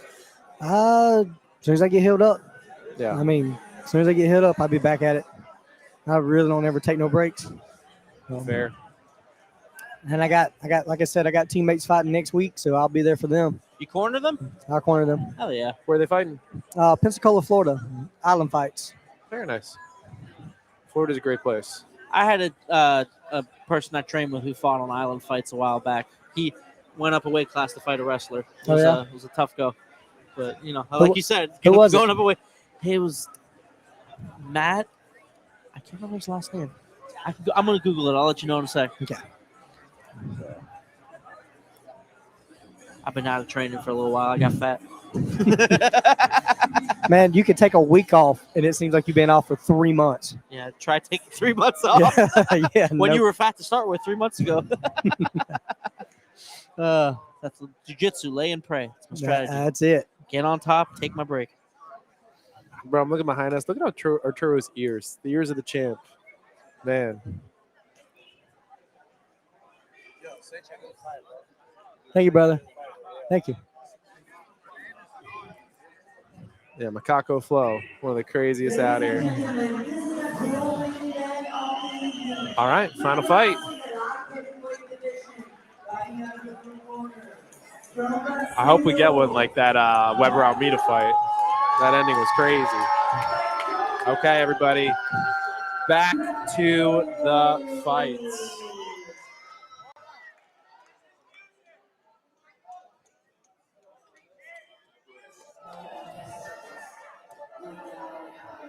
All right, we're getting the walkouts.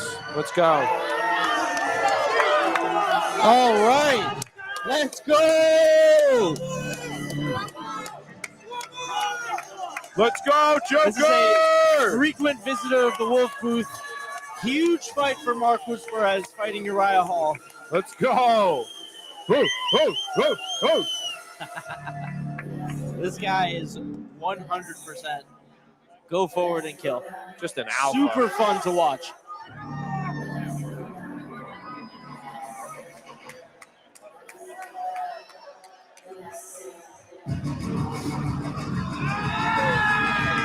Oh, yeah. Perez looks ready to rock. And you can see there in the corner, coach from American Top Team, Coconut Creek, Florida. Trains alongside UFC champion Alexandre Pantoja over there, actually. Yeah, although there's a bit of a size difference. I don't know how much they train together. Yeah, reminder, Marcus Perez is undefeated in karate combat. He's 35 years old, pro record of 30-6, fighting out of Brazil. And don't forget, this guy's been in there with some of the best. You know, he was in the UFC with Dricus du Plessis. Had a good fight with him. And he's, you know, he's been in here with some tough efforts in karate combat. Fought an undefeated fighter from PFL his last time out. Also entered the fight as an underdog and was able to win the fight via TKO.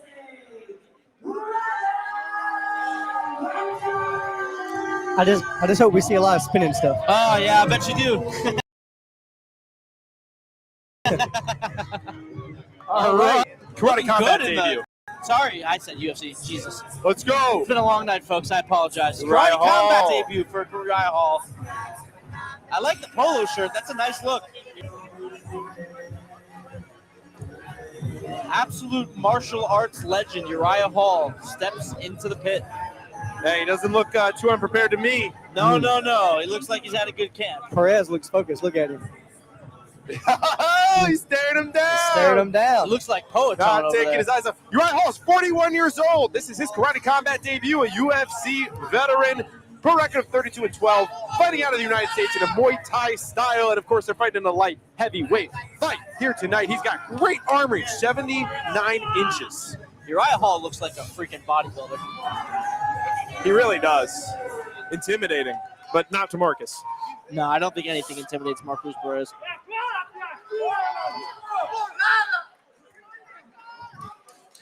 I think Marcus is ready. All right, take the folks. center. Yeah, right. Here's our shot. Here it is. What y'all been waiting for? This is the big one.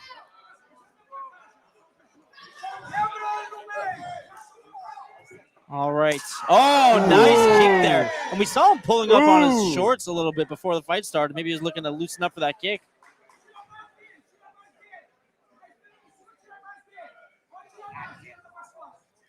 Uriah Hall staying patient. Nice leg kick defended by Perez. Perez returns fire with his own leg kick. Fighters feeling each other out. Jab from Perez. Leg kick from Hall. Hall backing him up to the wall. Uriah doing good, keeping that foot on the outside, taking the striking away from Perez. You can notice a difference in their stances with the way that Perez keeps that back foot elevated off the ground. And Perez does have a lot of experience in the pit. Let's see if he decides to a little spin move off the wall there. Let's see if he decides to utilize the wall, maybe to his advantage. We've definitely seen him have some interesting ground and pound exchanges and grappling scrambles on the wall. Oh! Well, we did get some spinny stuff. Nice kick to the face there. Not who I would have had throwing the first spinning kick. Oh, nice knee there from Perez, making this fight messy and dirty up against the wall. Nice elbow there. Oh, nice shot from Perez. Perez is a black belt who trains with a lot of other really high-level grapplers over at Coconut Creek, Florida, so definitely well-equipped for the grappling exchanges here. It looks like Uriah Hall's eye might be bothering him just slightly, but fighting on here. Both fighters keeping a high guard, almost crashing into each other. And yep, there's maybe did that look like an eye poke to you guys? I'm not quite sure what happened there. Maybe a clash of heads? I think that's what it was more from. And these guys are kind of battering into each other with the high guards.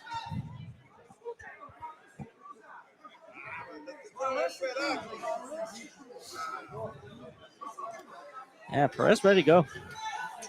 Yeah, showing the replay here. His forehead kind of bashed a little bit in, maybe to the mouth and the eye area. Marcus Perez, to be fair, has a huge forehead. So if that thing bashes into you, it's going to hurt.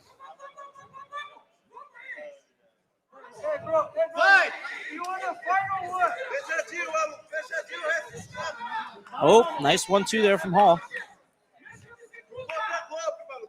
Perez moving side to side, looking to force his way to the inside. Oh, nice overhand right there from Perez. Both these guys have knockout power. Yeah, Perez is swinging for the fences, too. You can see nice spinning back kick there to the body. Connects to the hip of Perez, and Perez returns one.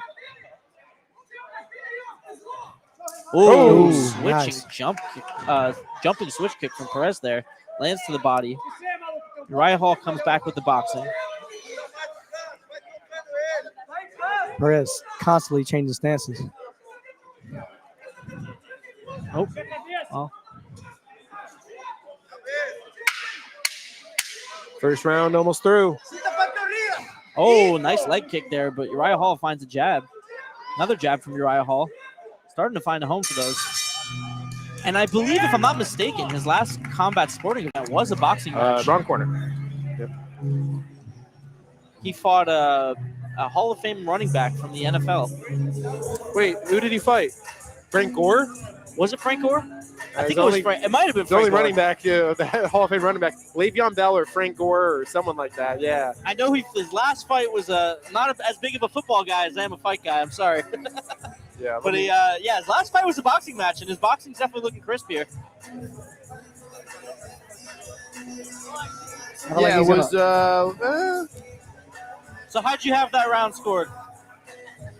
I have to give that round to Perez. He's more active. He landed more shots.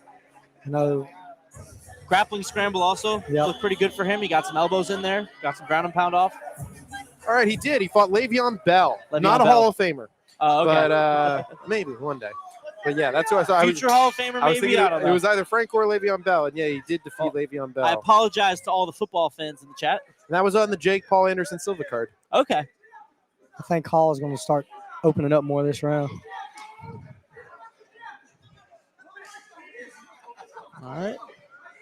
Perez Nice just shot keeping there his from distance Perez. and just 3 kicks in a row. Let's go for 4. That no. And this is really such a good format for the skill set of Uriah Hall.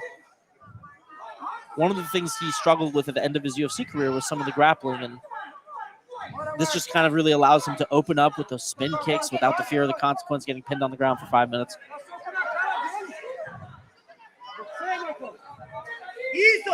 All right, 11,000 tuned in, everybody. Thanks for tuning in. So I say he was setting something all right. big up. That was pretty good. Oh! Wow. Really, really creative use of the pit wall there by Marcos Perez. First to dodge the spin kick, then to get one of his own with his back against the wall. That eye's still bothering Uriah. You can tell. Left eye. I don't even know what happened there. That was nuts. Up. Looking to push him against the cage there. Gets him in mount. Big ground and pound from Perez. Big ground and pound from Perez. Hall works his way back up, but Perez has a grip on the back there. Got to wonder if the ref's going to break this clinch up pretty soon. Oh, he's punching him from behind, though. He's landing good, clean shots on Uriah, who can't necessarily see the shots coming. And the ref breaks it up. Not enough significant damage in the corner there. All Yeah, right. Marcus is pretty good with that, though. He knows that they're going to stand him up if he just lays on him, so he does try to continue hitting. Yeah, and that pit wall is different, man. Like if you've never experienced it, it's once you get that 45-degree angle, it's It's definitely different trying to get off of it. Absolutely. Yeah, we've seen we've a talked lot about of it. fighters struggle with It's that. almost like you're lying down versus standing up in a traditional ring. Yeah, but you don't have no power to get up. Like on a cage or on a mat, like you can lift up, you can squirm around. On a cage, you can switch your hips, but here you can't. Yeah, I think it's almost deceiving the way it looks, where you see people going back in and you think, oh, they could just press off that and come forward, but they really can't. Absolutely. It takes all your power away. Caught him with a big right hand. Or I guess a left hand in southpaw stance. Oh, upward elbow there. Really creative striking here from Marcus Perez. Uriah just pure boxing it. Yeah, it seems to be sticking to mostly traditional boxing. Oh, nice kick.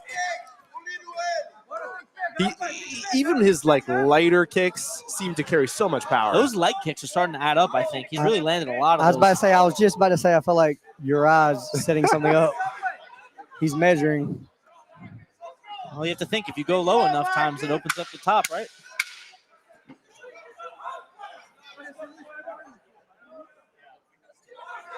Round 2 almost done. Very nice. Good round 2. Better round for Uriah. 1-1 in my opinion, for sure. I don't know, man. How about that ground and pound in the corner there? I don't know. That was a close one. Hard to call. Yeah. Well, I felt like Perez did more damage on the wall, but Uriah landed more strikes out in the open. Yeah, especially towards the end of the round there. It seemed like his boxing was starting to open up. Never know with these judges. That's true, too. I don't know. You think this fight's going 5 rounds? I don't know about 5. I guess the 3-minute rounds kind of make it more likely. Did you find that to be helpful cardio-wise, especially at the end of such a brutal fight? You know, you said you're used to MMA. I'm assuming you're used to running 15 minutes. Yeah, running This 15 minutes. It's a little different, but I mean, you still get with the lights, even though it's 3 minutes, the more pace. 3-minute rounds to me should be all professional, like combat sports. I mean, look at boxing, 3-minute rounds. Look at this, 3-minute rounds. Like 5-minute rounds in MMA, if you look at the pace, it's such slowed down. So jumping back to 3-minute rounds for the pace is a lot faster. It's a good observation, actually. It's a little different. I mean, obviously that 2 minutes helps you, but at the same time, getting your breather. But the output is so much more. I wonder why it is 5 minutes in MMA. I guess maybe to give grapplers more time to work on the ground. That's what I was going to say was the difference. Yeah, exactly. It doesn't make sense in this to have 5 minutes, but in a, MMA, sometimes a guy lying on top for a minute or two doing nothing, right? You want to give a little bit more time. Nice start to this round by Uriah. I've always took a Chael Sonnen approach to the minutes. I mean, I feel like all amateur combat sports should be 2 minutes. All pros should be 3 minutes. Because you'll get more output. Because you get a lot of boring fights at 5 minutes because everything's so slowed down. For sure.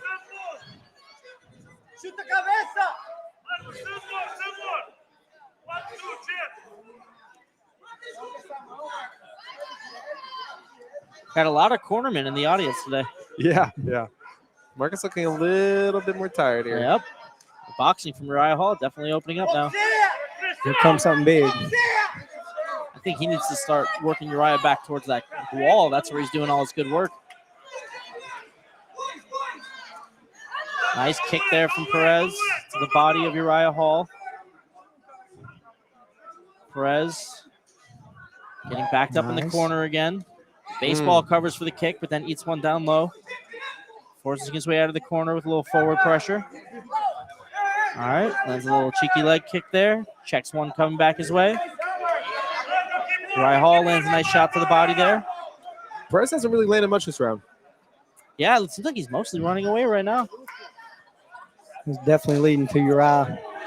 Well, Uriah is a hard puzzle to figure out on the feet, that's for sure. Nobody's, nobody's going to question that. Oh, okay, he's pushing him back, though. Looks like he was starting to make progress towards the corner there. Oh, all right. Perez is going to need to do something. It's going to come down to the second round. This round's flying by. 40 seconds. This is 3 rounds. That was a title fight. No, this is not a title fight. No, title fight's main event. Oh, it's true.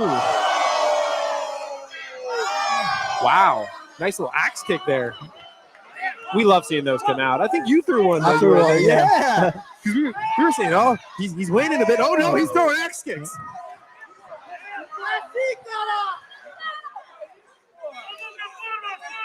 No dirty boxing. Nice elbow there inside from Perez. Oh, spinning kick. Spinning elbow. Oh, come on, Perez. 5 seconds. Oh! Man, you just never want to end the fight like that. That's going to be a tough one to call. I got to think slight edge to Uriah Hall here, though. But I think a couple of those rounds must have been up in the air. Arturo Vergara is saying one more round. He's saying one more round. Oh, that would be excellent. One more round.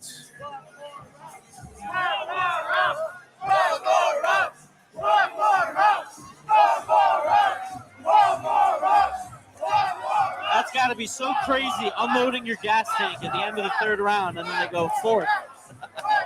I mean, he put it on him that last minute there.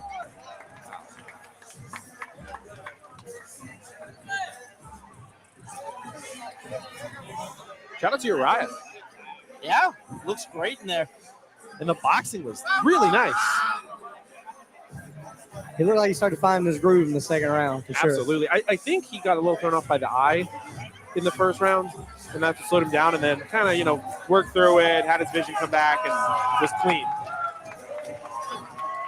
That's what we're getting. Oh, a little scream there.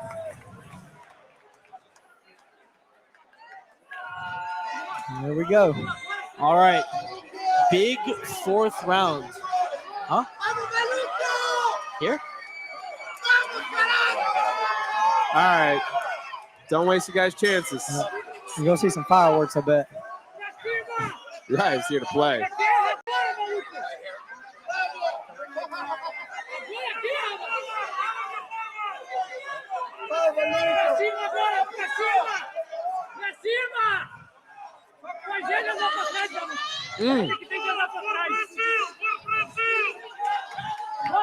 Nice job by Uriah.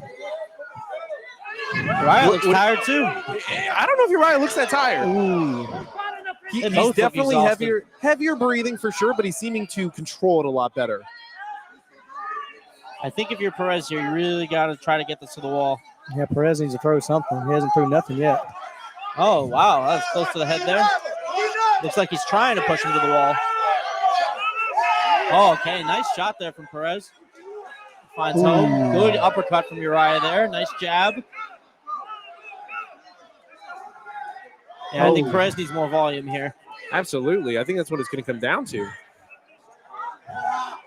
You've got literally a minute and 50. Just start throwing. I mean, you're losing anyway at this point. Time to bust out the Rolling Thunder. Yeah. I know guys don't want to open themselves up to a knockout or anything like that, but this is the moment. Look at the feints. He's scaring him. It's Halloween, I know, but man.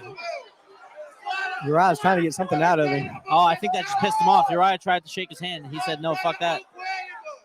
Uriah tried to shake his hand. Yeah, he's like, my bad, my bad. He's like, no, screw you, and slapped his hand away. And now I think Uriah Hall is a little pissed. But it's not really translating into the fight right now. It's a pretty slow fourth round. Mark is starting to bleed a little too. Looks like he got a little nick around the nose. I don't think that's too much. No, nothing much. Back into the corner, taking leg kicks. Less than a minute, 50 seconds here. Ooh, that was a fast kick.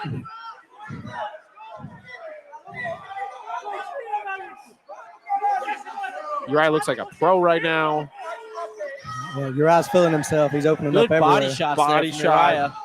Changing levels. And if you're already tired, those suck. And he just keeps moving. So hard to hit somebody that just keeps moving around you like that. 20 seconds. Time to move.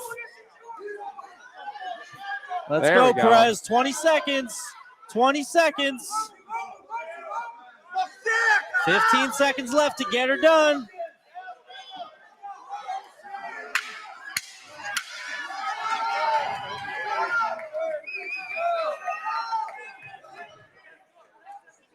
Oh, clock's winding down.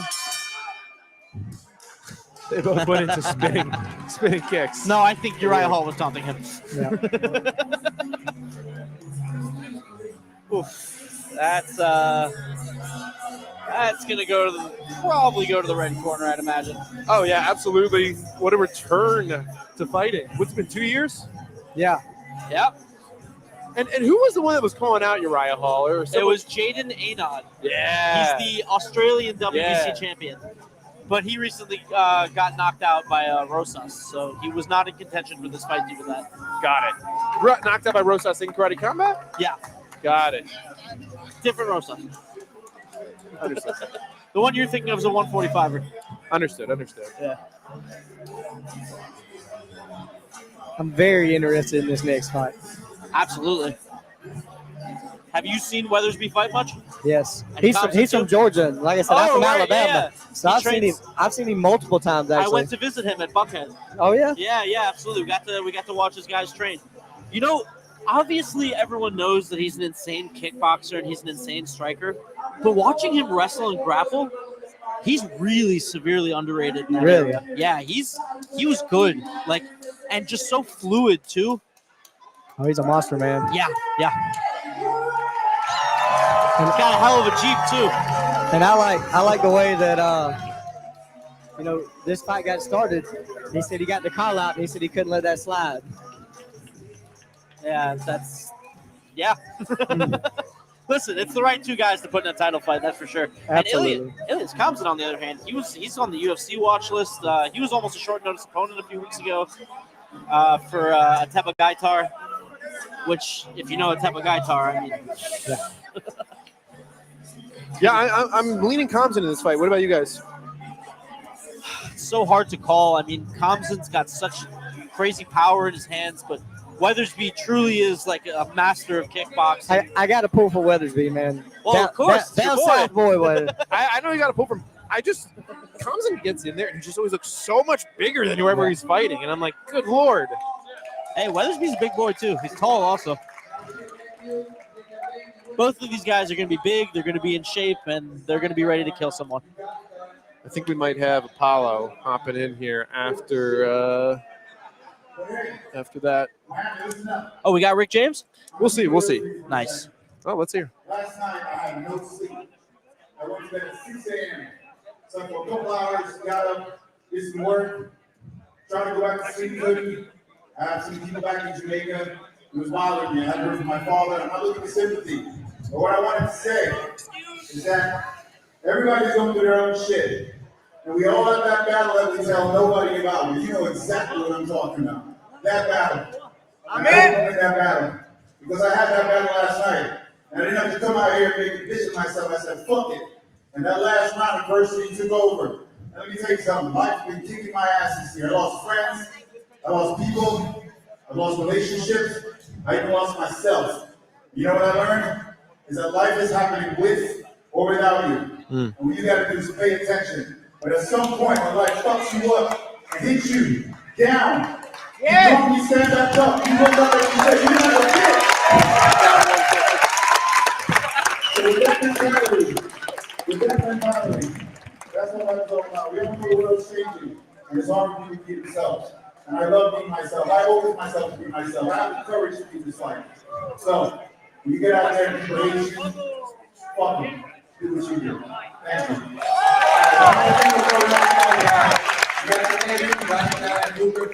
What a performance from Uriah Hall. Yeah, And what a respect. post-fight speech. Respect. That.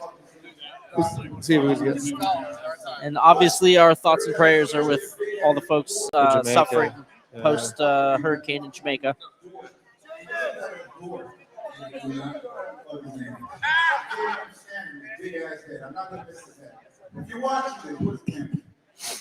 Fuck you, fuck where you're from, fuck the parties over here, fuck what you're all about, fuck everything about me. Yeah, I said it. Who was that at? It was black, and my land was blue. He said to the camera. I said, no, we're winning. That speech, kind of the earlier portion of it reminded me of that Israel Adesanya speech. Where he's talking to the camera. He's like, you overcome everything. I wish you could feel this moment. Yeah, when he knocked out Pereira. Exactly. Yep. Alex Pereira, though, friend of our booth. Been in here many times. Hey, dude's a monster. I'm a huge fan of him. Absolutely. The GOAT.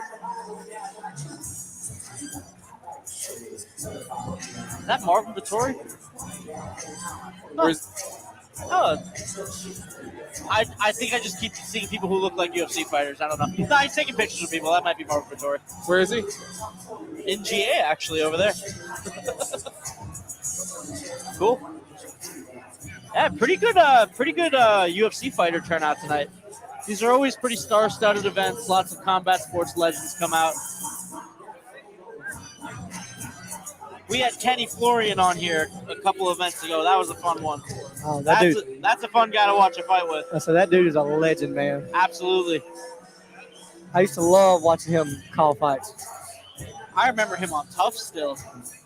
That season was wild. That was with Diego Sanchez. Yeah, I was about to say, all the monsters were on that season. The best meta for jiu-jitsu is wrapping yourself in saran wrap. Yeah. And standing out in the rain.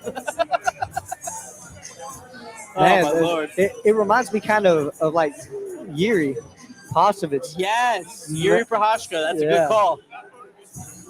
He does some very awkward things, but it worked for him. Yep.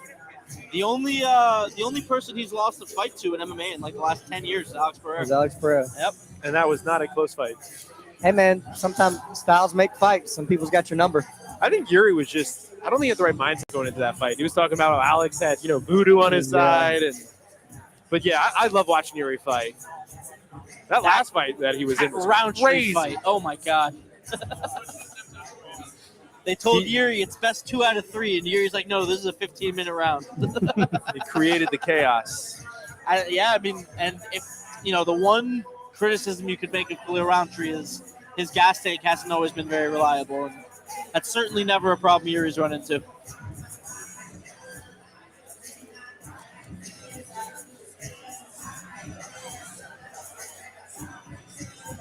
So interestingly enough, obviously we see Jorge Masvidal over here. Have you seen any of his fight promotion? He has Gamebred FC. I've seen Gamebred and I've seen Icon. Icon too, right? Yep. Now is Icon or Gamebred the one that's bare knuckle, or is it both of them? Gamebred. It's Gamebred. Gamebred. Bare knuckle MMA is just terrifying. Man, that's terrifying. Man, I have a friend. Shout out Elvin Brito. He's BKFC. He was the champ, 65 champ. He's got a fight coming up, and he found a home in BKFC, and like some guy's style is just made for him, man. Yeah, like Mike Perry. Like Mike Perry, yep absolutely. Although he's he's still fighting at BKFC, he just owns PBX. Yep. Right. All right, Weathersby. I watched Mike Perry fight right before he got in the UFC at Island Fights. He took a short notice fight against Frank Trigg. Frank Trigg, really? I think it was. Well, no, I can't remember if it's the same Frank Trigg now. It's like maybe a bit different guy, but he fought a guy and won, and then knocked him out in the first round, and then he got in the UFC shortly after that. Yeah, that sounds very Mike Perry. You remember that fight he had with the Iron Dragon? Stuff of legends. I mean, I didn't know there was someone tougher than Paul Felder at that time. Yeah.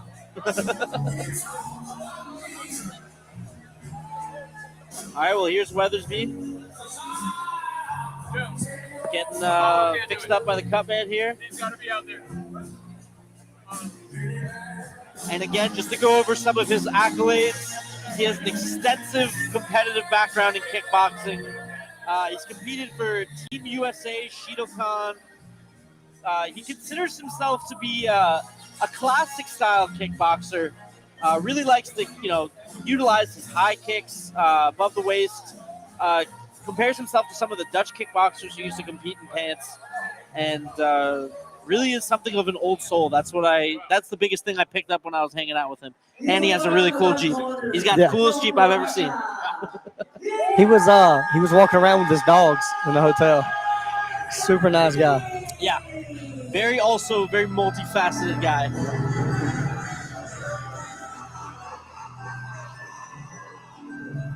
And I believe he also has a background in engineering.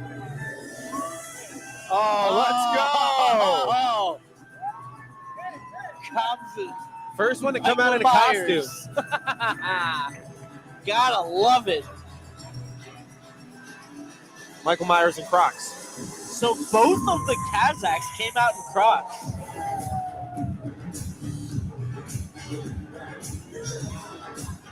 Weathersby giving him the side eye. Elias comes and his corner is also dressed as Mike Myers. 2 Michael Myers. That's a pretty terrifying prospect, 2 Michael Myers. Okay, Michael Myers and Jason. Who wins in a fight? Does Jason have his chainsaw? Michael's got his knife. Jason's got his machete. Machete, I'm sorry. I'm getting confused with the guy from Texas. My bad. I gotta say, listen, I learned this from Crocodile Dundee. You don't bring a knife to a machete fight, so I might have to side with the machete. Absolutely. Dude, I gotta say, quick throwback. That was a power move with the polo by Uriah Hall. Yeah. Looking proper. Absolutely, but the real power move, I think, was the Michael Myers suit. That was a good move.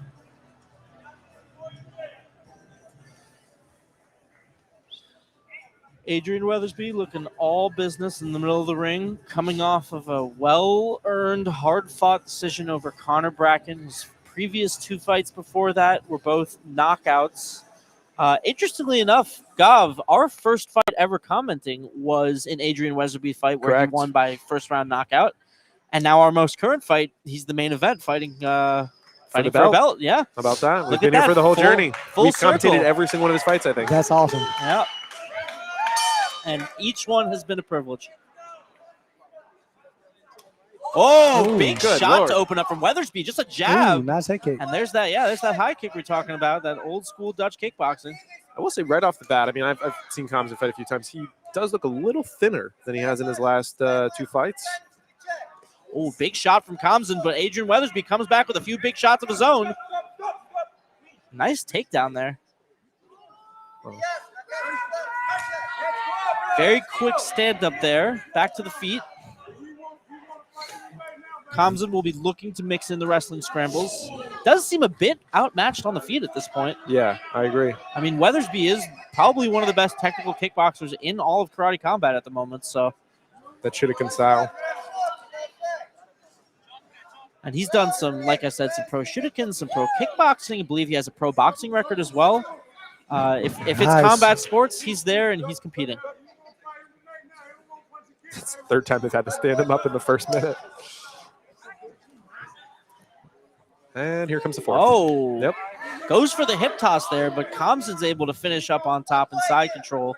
There is no grappling in karate combat outside of the ground and pound. So that side control will just lead to an immediate stand-up. Nice shot to the body there from Kamzin. Looks like Weatherby might be trying to set up that side kick. Oh, nice God. kick to the body. You could hear that all the way across the room. That jab's landing. Yep, couple nice jabs from Weathersby there. Definitely getting the boxing going. Definitely seems to have an advantage in the boxing realm. Kamzin posturing up for some ground and pound, lands a nice 12-6 elbow. Couple nice shots from the top. The ref will break that up. Stand-ups are happening very quickly. Keeps the fight on the feet. Keeps it more entertaining for the fans. Oh, nice shot there from Weathersby, but a great beautiful left return hand. fire from Kamzin with the jab to the face. Oh, narrowly misses the right hand, countered by Weathersby. Weathersby then narrowly misses the right hand, countered by the body kick from Kamzin, and they clinch up. Beautiful knee from Weathersby, but Kamzin ends up on top by the wall, looking for some ground and pound. Ref breaks them up again. And we're back to the feet here. Weathersby going right in there. I like that when they stand up, there's no reset for him. He just goes right back towards him, not giving him any space, keeping the pressure on. Comes in with a nice 3-punch combo there, but Weathersby looking good with the jab. That jab is finding home basically every time, breaking right through the guard. Yeah, I find that I think that Commons has been a little bit better with his legs, Weathersby a little bit better with his upper body. Yeah, I think right now it looks like the plan for Kamzin is to initiate the scrambling and the wrestling. We did see Weathersby get a little bit tired at the end of his fight with Connor Bracken. We actually haven't seen Kamzin go out of the first round yet, so we really don't know what his gas tank looks like. Yeah, I think this was a close one, but I'd give the first round to Weathersby. I think Weathersby looks fresh for sure. Yeah, absolutely. I mean, he's pumping that jab out there, great volume, keeping up with the wrestling exchanges. Even when he's not necessarily winning the scrambles, he's securing position as soon as he gets to the ground. He's only really taken one ground and pound exchange and seems to have a clear-cut advantage in the boxing and the kickboxing. I'll still be shocked if this one goes the distance, though. Shocked the last one did. 4 rounds with a Marcus Perez fight is nuts.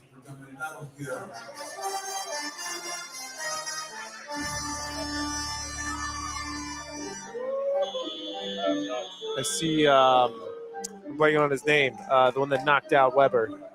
Sorry? The one that knocked out Weber. Oh, Ewan. Ewan up there in the stands. Man, what a shot that was. Hanging Yeah, out. that was a Max The Holloway final shot. seconds. What a shot that was. Ooh. Man had his own UFC 300. All right, Comson circling. Weathersby trying to put that pressure on. Comson misses with the knee, and they clinch up again. Weathersby's landing some really nice knees in those clinches. Comson looking to initiate the wrestling from the double underhooks. He's doing a great job using his frame behind Weathersby's knee to hit those trips. But when he goes to the ground, he ends up inside control and doesn't get to land any ground and pound. Oh, spinning back elbow. Very nice from Comson, but Weathersby finds the chin right away with the jab. We have definitely not seen the chin of Weathersby falter at any point in karate combat. That man can definitely take a punch. He's taking a couple of kicks to that stomach. Nice grappling again from Comson, but fails to posture up yet again, and the ref will stand it up. Yeah, Weathersby's corner kind of being like, what is he doing? Yeah, a lot of takedowns here from Comson, but I'd like to see him try to get some damage with these takedowns. Not sure how much they're going to count for on the scorecards if he's not able to land some punches behind them. And Another back to the takedown. ground. Yep, another What is this, takedown. 10 takedowns so far?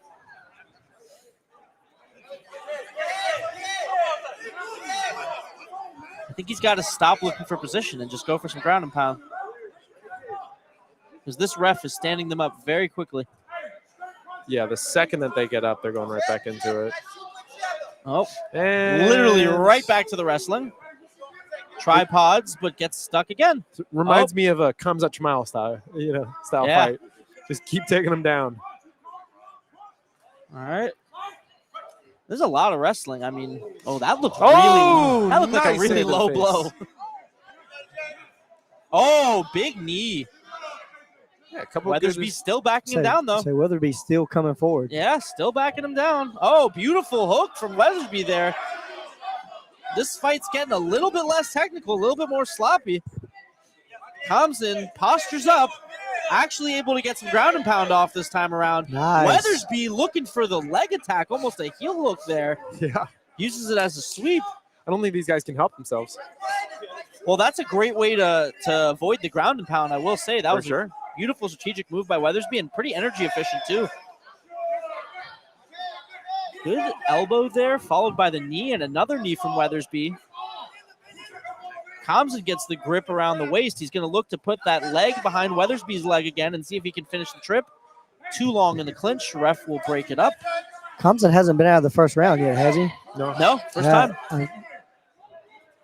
Oh, my God. Wow, beautiful mat return there. Good ground and pound from Comson. Oh. These are very quick stand-ups.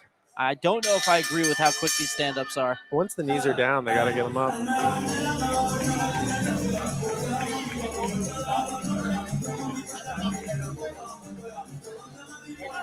Well, I got to give round 2 to Comson.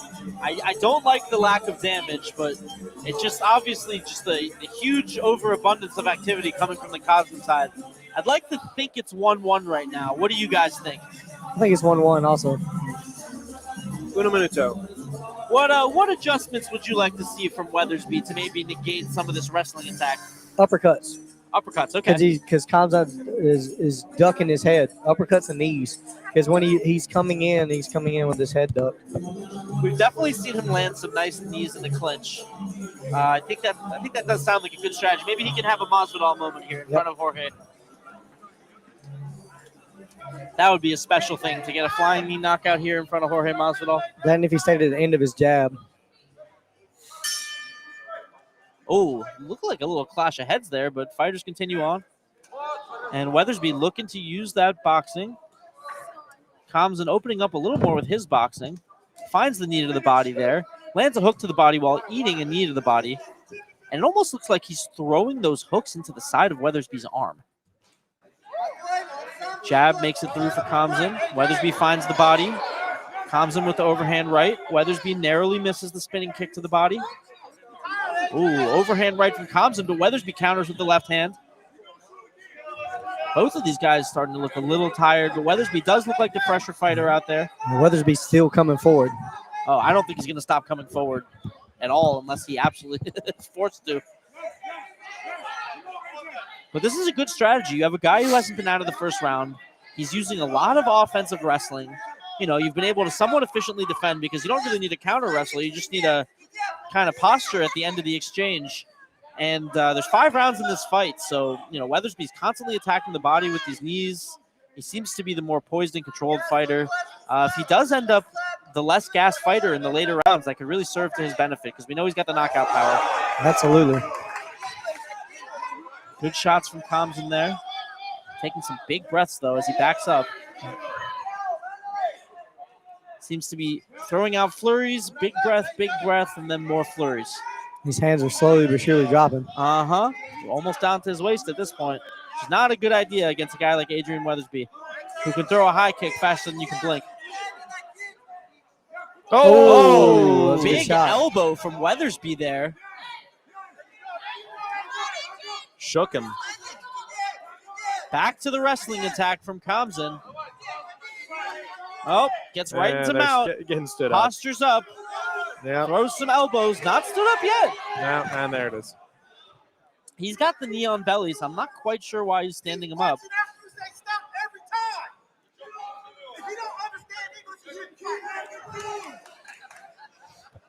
Oh. Oh.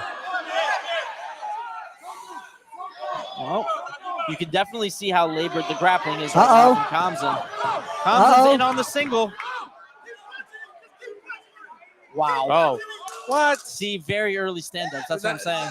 Very early stand-ups. That doesn't make any sense to me. Weathersby didn't even have any knees down. Arturo was actually on here, the 135-pound champion, and he was actually complaining that this ref, during his fight, stood him up way too early. often. So we can see now what he was complaining about. I will say, though, overall, in the general scheme of the entire fight, it does seem the early stand-ups have favored Weathersby more than they've hindered him. Yeah, I'd agree. All right, I have it 2-1 Weathersby right now. But relatively close third round. Yeah, reminder for everybody that is watching. Appreciate you again for tuning in here on the Wolf Stream. We've been going for over 3 hours. We have had over 12,000 people tune in. Thank you again for watching. This is the final fight of the night, so stick around. It is a championship fight. We're already through 3 rounds, but the championship fight has 5 rounds, so 2 more to go, and we'll see if Kamzin can retain his title or if Weathersby is going to take it tonight. I noticed, by the way, that they didn't have any gold on Kamzin. Sometimes the champ fights gold. This is a vacant title. Oh, wait. okay. I thought Kamzin took the title now. I believe this is for a vacant title. Huh. The middleweight title has been vacant for a while. Interesting. I thought Kamzin fought for a title last time. Well, then that would explain it. Weathersby definitely looking like the fresher fighter right now. Absolutely. Without a question. Kamzin taking big breaths. I think this first 30 seconds is going to tell a lot. Looks like he's throwing pretty high volume, though. Let's see how he looks in a minute. Well, there's another takedown attempt. Gets him to the wall, though. That's good work, too. If you get him to the wall, it makes it a bit easier to posture up. Both of these fighters have a lot of experience against the cage wall, though. Ref, another stand-up from the ref. Yeah, taking a look real quick at Elias Kamzin's page on Tapology to see those details. AJ landed some really good elbows in the last round from here. Absolutely. Some knees, too. He's really good with those knees. He's able to get them so high, so close to his body, despite being how long he is. Yeah, his last one was against Alex Oliveira.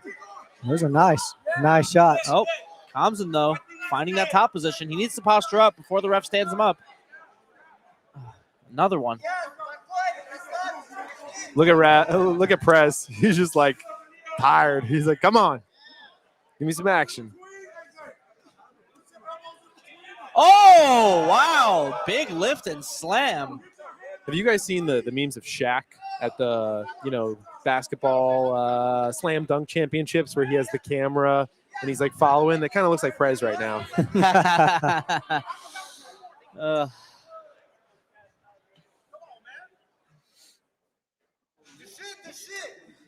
The God of War with an iPhone is a crazy image, though. True. I mean, I guess it's kind of an appropriate outfit for the guy who's running a fight promotion. He is the God of War here. Oh, he kind of like fell into him on that punch. Weathersby's gas tank looking really good, and Kamzin seems to just kind of be slipping into And there he goes on the wall. some fatigue Once here. your back foot just hits that corner. Yeah, it's definitely different. Oh, yeah, it's a lot less strength. No explosive movements here. He's standing up, though. Stood up through that barrage of punches. He definitely still Nice tough. elbow. He's so tough, but he's fading.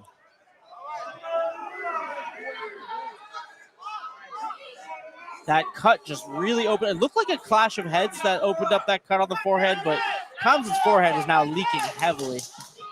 I thought it was an elbow that hit him. I Could be couldn't wrong. 100% tell. Because see, it's on top.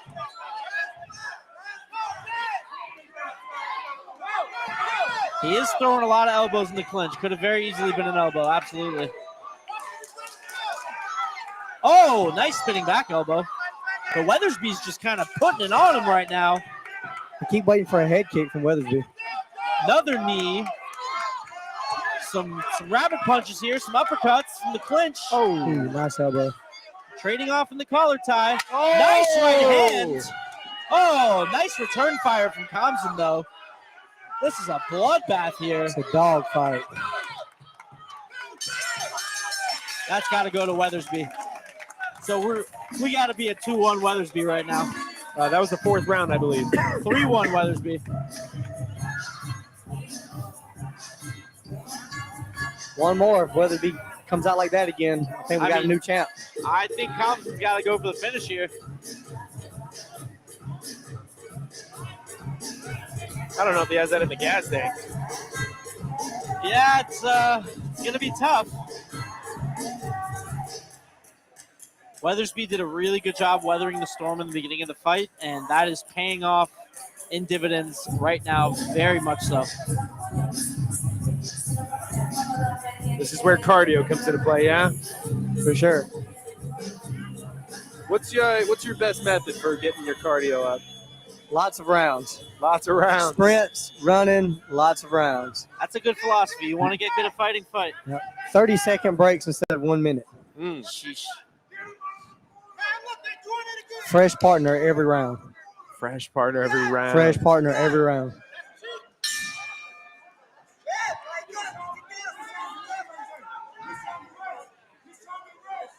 Kamzin, double underhooks. Oh, he's got over under, not even double underhooks. Weathersby's like, what am I supposed to do? Yeah, he's definitely resting.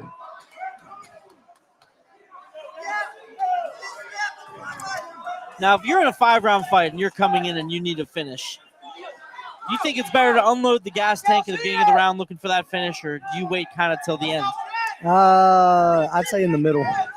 All right, fair enough. I would say because both guys are going to get a little tired halfway through.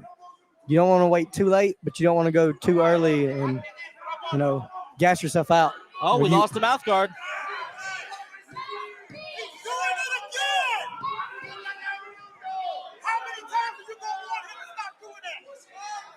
They're going to take a point here, I believe. Yeah, it's going to be hits after the order to stop from the ref. I think this guy's contributing to the point. Nope, there's the point. I think the biggest person who contributed to that point was Kamzin. Yeah. He definitely got to get a finish now. Yeah, without a question. Oh, God. That did not work.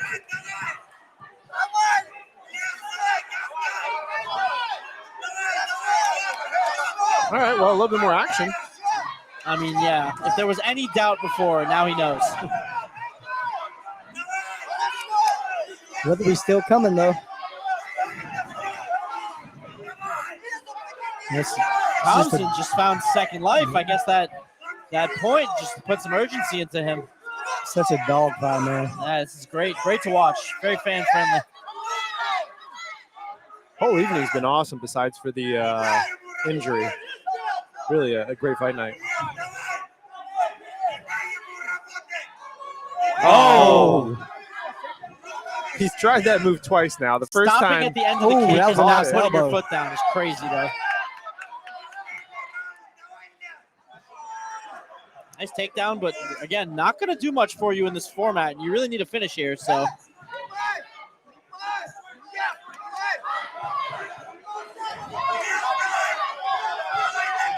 Hey, it's not over till it's over. We've learned that in this, That's true. this night. He's got 49 seconds for Magic. Oh,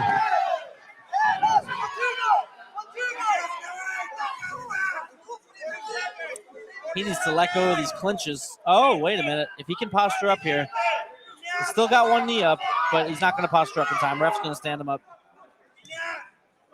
Yeah, like you said, in this format, that's just not doing enough for him. He needs damage. Oh, he looks exhausted. Oh, my 20 God. seconds. Oh, okay. Trading elbows there. 15. And back to the ground. And I actually think he probably got this round too, but it's going to be too little too late, I believe. I do think that he took this round as well. Maybe by some miracle it'll be 2-2 with a 9-9, and we'll get a sixth round for the I first don't time think- in combat I think that history. point. yeah, that point took it away. Well, if they took the point away, but he won the round, it could technically still be 2-2, right? I mean, it's not likely, but it's possible. I don't think so. I think People AJ did trying enough. for one more round, but I think that's going to That's Weathersby. that's going to Weathersby. Just wishful thinking. By no means a prediction.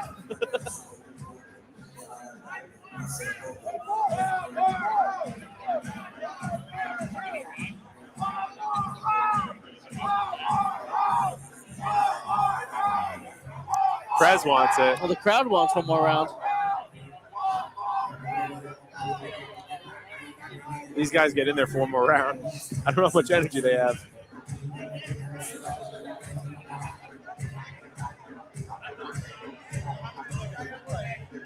A couple of the fighters over here on our left. A couple guys who had some decent nights.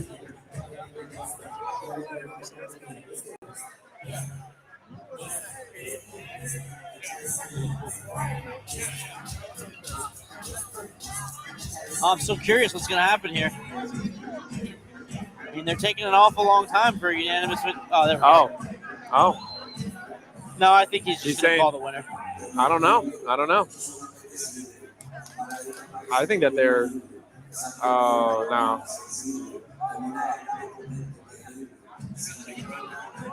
Yeah. They're just going to call Adrian Weathersby the winner. Yeah.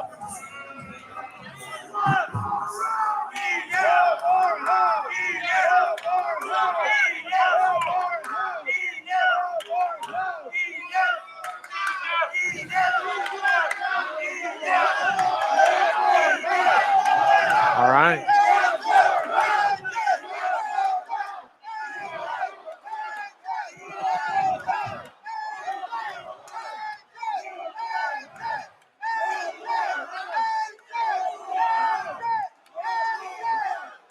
Everyone's going for one more round. This guy's going for Adrian.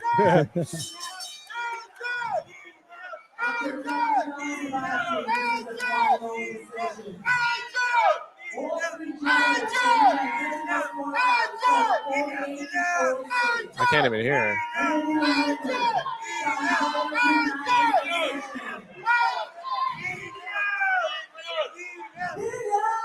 No way. What? Oh my God. How? How? That's crazy. With the points? With the point. And no extra round? How? What?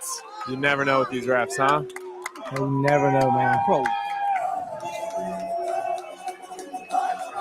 What? Well, I did pick him beforehand, so I'm going to say that I called this. All right. I'm in shock right now.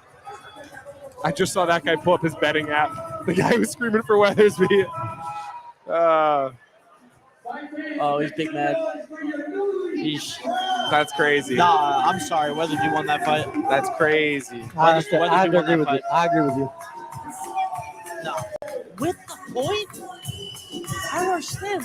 Which? They gave him round 1 for sure. Yeah. They gave him round 2 for sure. He had to have had 1, 2, and 3 then. Well, he had the last one. Oh, 1, 2, and 5. Yeah. But what about the point? The last one's 9-9. They must have said that it was a 10. It was a 10-8, and then they took the point and made it 9-8. That couldn't have been a 10. There's no way that was. There's no way that was a 10. How do you, what else would you say It with has these to judges? be 1, 2, and 3. It has to be. It has to be 1, 2, and 3. I'm not saying I agree with that by any means, but it has to be. There's no way they gave him 4. No, they didn't give him 4. Wow. That's nuts. I mean, now that it's over, I'll say I bet on him, and he did not win that fight. You bet on him? Yeah. He did not win that fight. Who did you say you were putting the house on? Marcos Perez. Ah. I like the odds. I got killed tonight. I never say it until after the stream, you know? Got demolished. But an amazing night of fights. Really kind of disappointed with that last result, though. Hate to see Weathersby get robbed like that. Absolutely. He definitely He fought earned his that. heart out. He won that fight. Yep. Come on. Wow. That's crazy. They should definitely run it back. Yeah. Yeah. Who else would be up in line for that?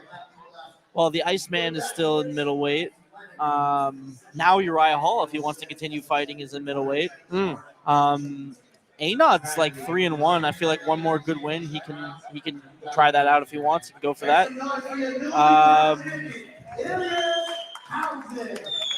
Middleweight's a little scarce, which is why we had a vacant title. But there's a few contenders coming up, and I definitely think the next fight should be a rematch, though, without a question. I mean, I really want to see those scorecards.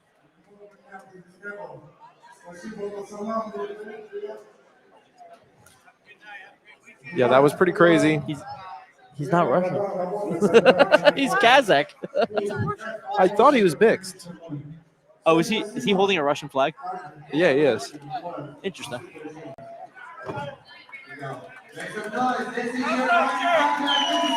It's not a Kazakh flag.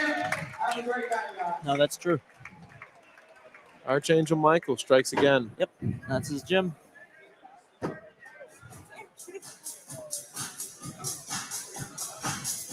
Wow. What a fight. I mean, aside from the decision, incredible fight, a lot of action. We saw a really high level from Weathersby. We saw some really big improvements from his Conor Bracken fight. We did see Ilias Kamzin go 5 rounds. I mean, you know, obviously there's some questions about the gas tank after that fight, but he definitely has 5 rounds in him, and I really hope we get a rematch ASAP. I need a rematch for that one. He definitely pushed through. I would like to see a rematch for that one. Yeah, without a question. Well, that was an incredible night of fights. Yeah. Appreciate you for joining us Guys, in here. I appreciate it. Yeah, that was a lot of appreciate fun. it. That was awesome. Have you commentated Thank you. before? First time. First time. First time. That's fun. This was a great night of commentating. Well, make sure you're on the next one so we get you again, please. Yes, sir. Yes, sir. I think Absolutely. Price seemed pretty hyped after your fight. All right, guys, so. guys, real quick. Hey, I appreciate y'all. For Absolutely. sure. Absolutely. Again. Thanks for hanging Thank you, out with man. us. Appreciate Yes, sir. Y'all be good. And thank you for the amazing fight. Thank you. Thank you. Showed out. All right, I'm going to wrap us up here. Thank you so much to everybody that tuned in. I hope you enjoyed this evening. A lot of fun here, as always, at Credit Combat. Credit Combat 57. That's 10 Credit Combats in the book for us. Wolf Booth, about 15,000 of y'all tuned into this across Twitter and YouTube. That's going to do it for the evening. No more fights. Wishing you all a happy Halloween, and we'll see you at the next one. Take care, everybody. Signing off here.